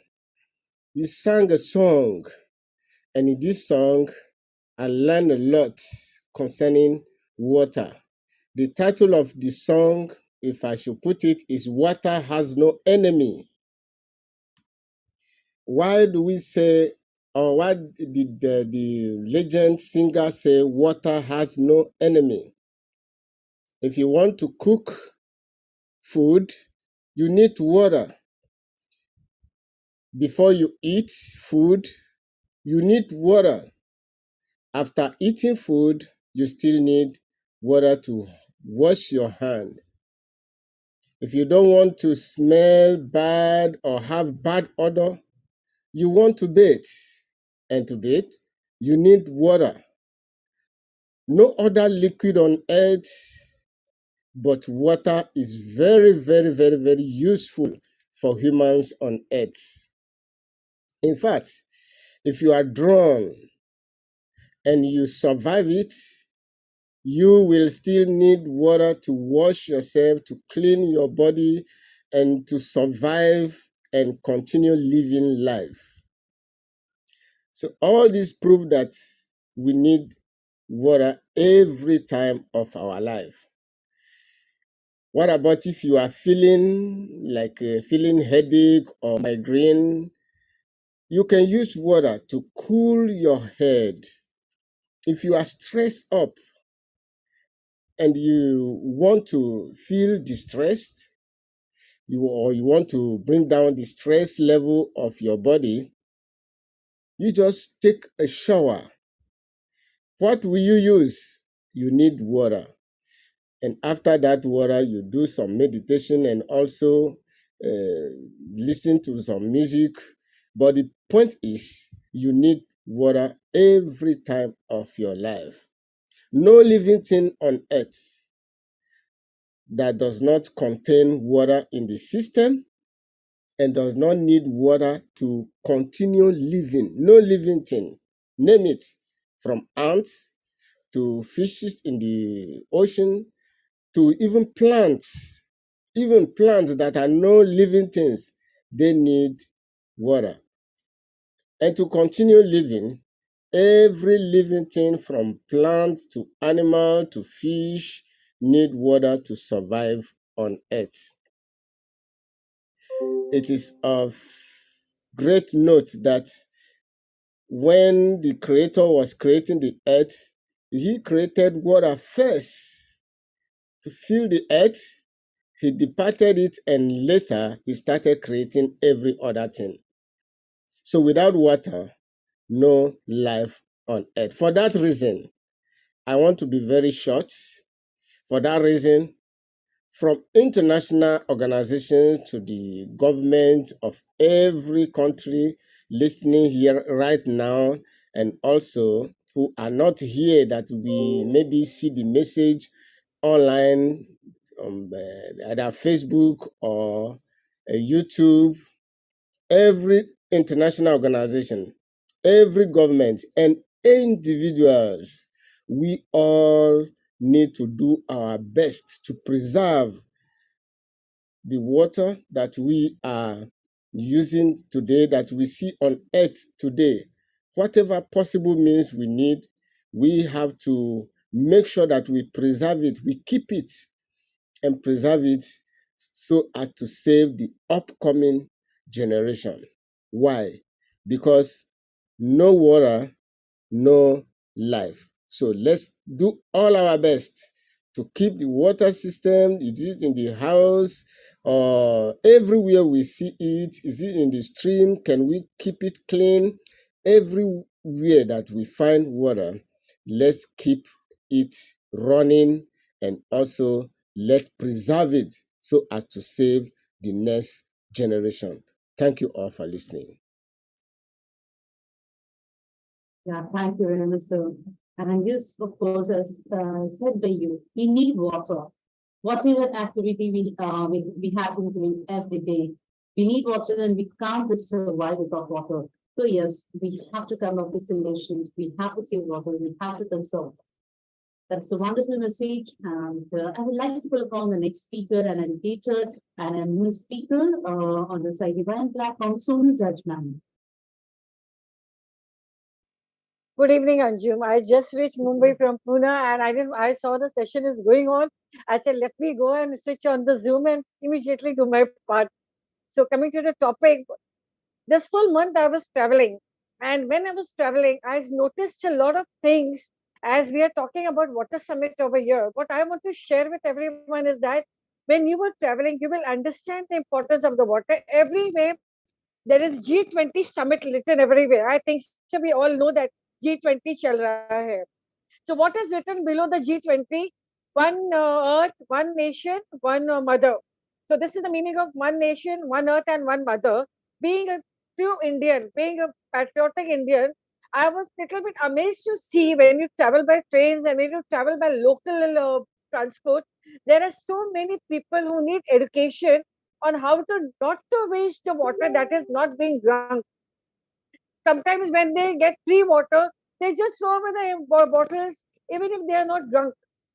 And that time I realized I think we have to start instilling these things in the children and in the adults also, that if you are paying for the water bottle or for any kind of a Bisleri bottle when you go to restaurant, I think most of the urban elites also I have seen, if they pay for the water in the restaurant, they will carry the full bottle with them.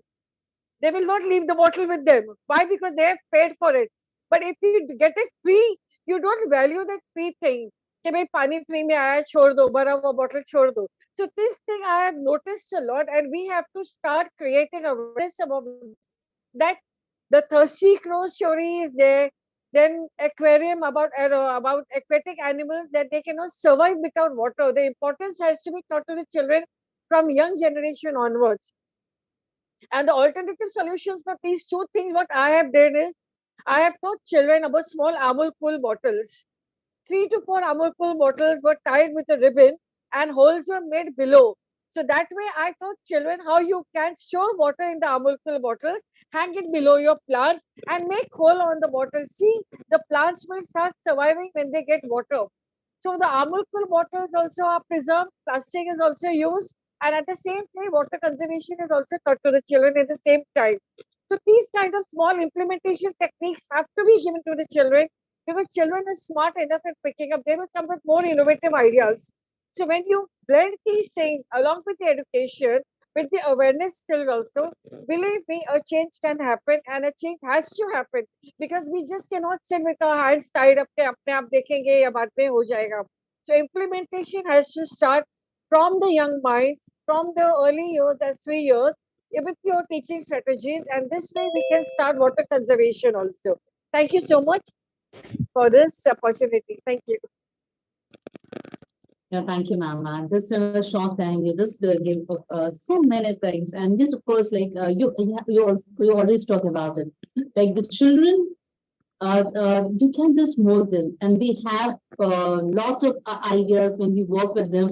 And as you just told about how you have been using the Amul Cool bottles, so you are actually doing many things together.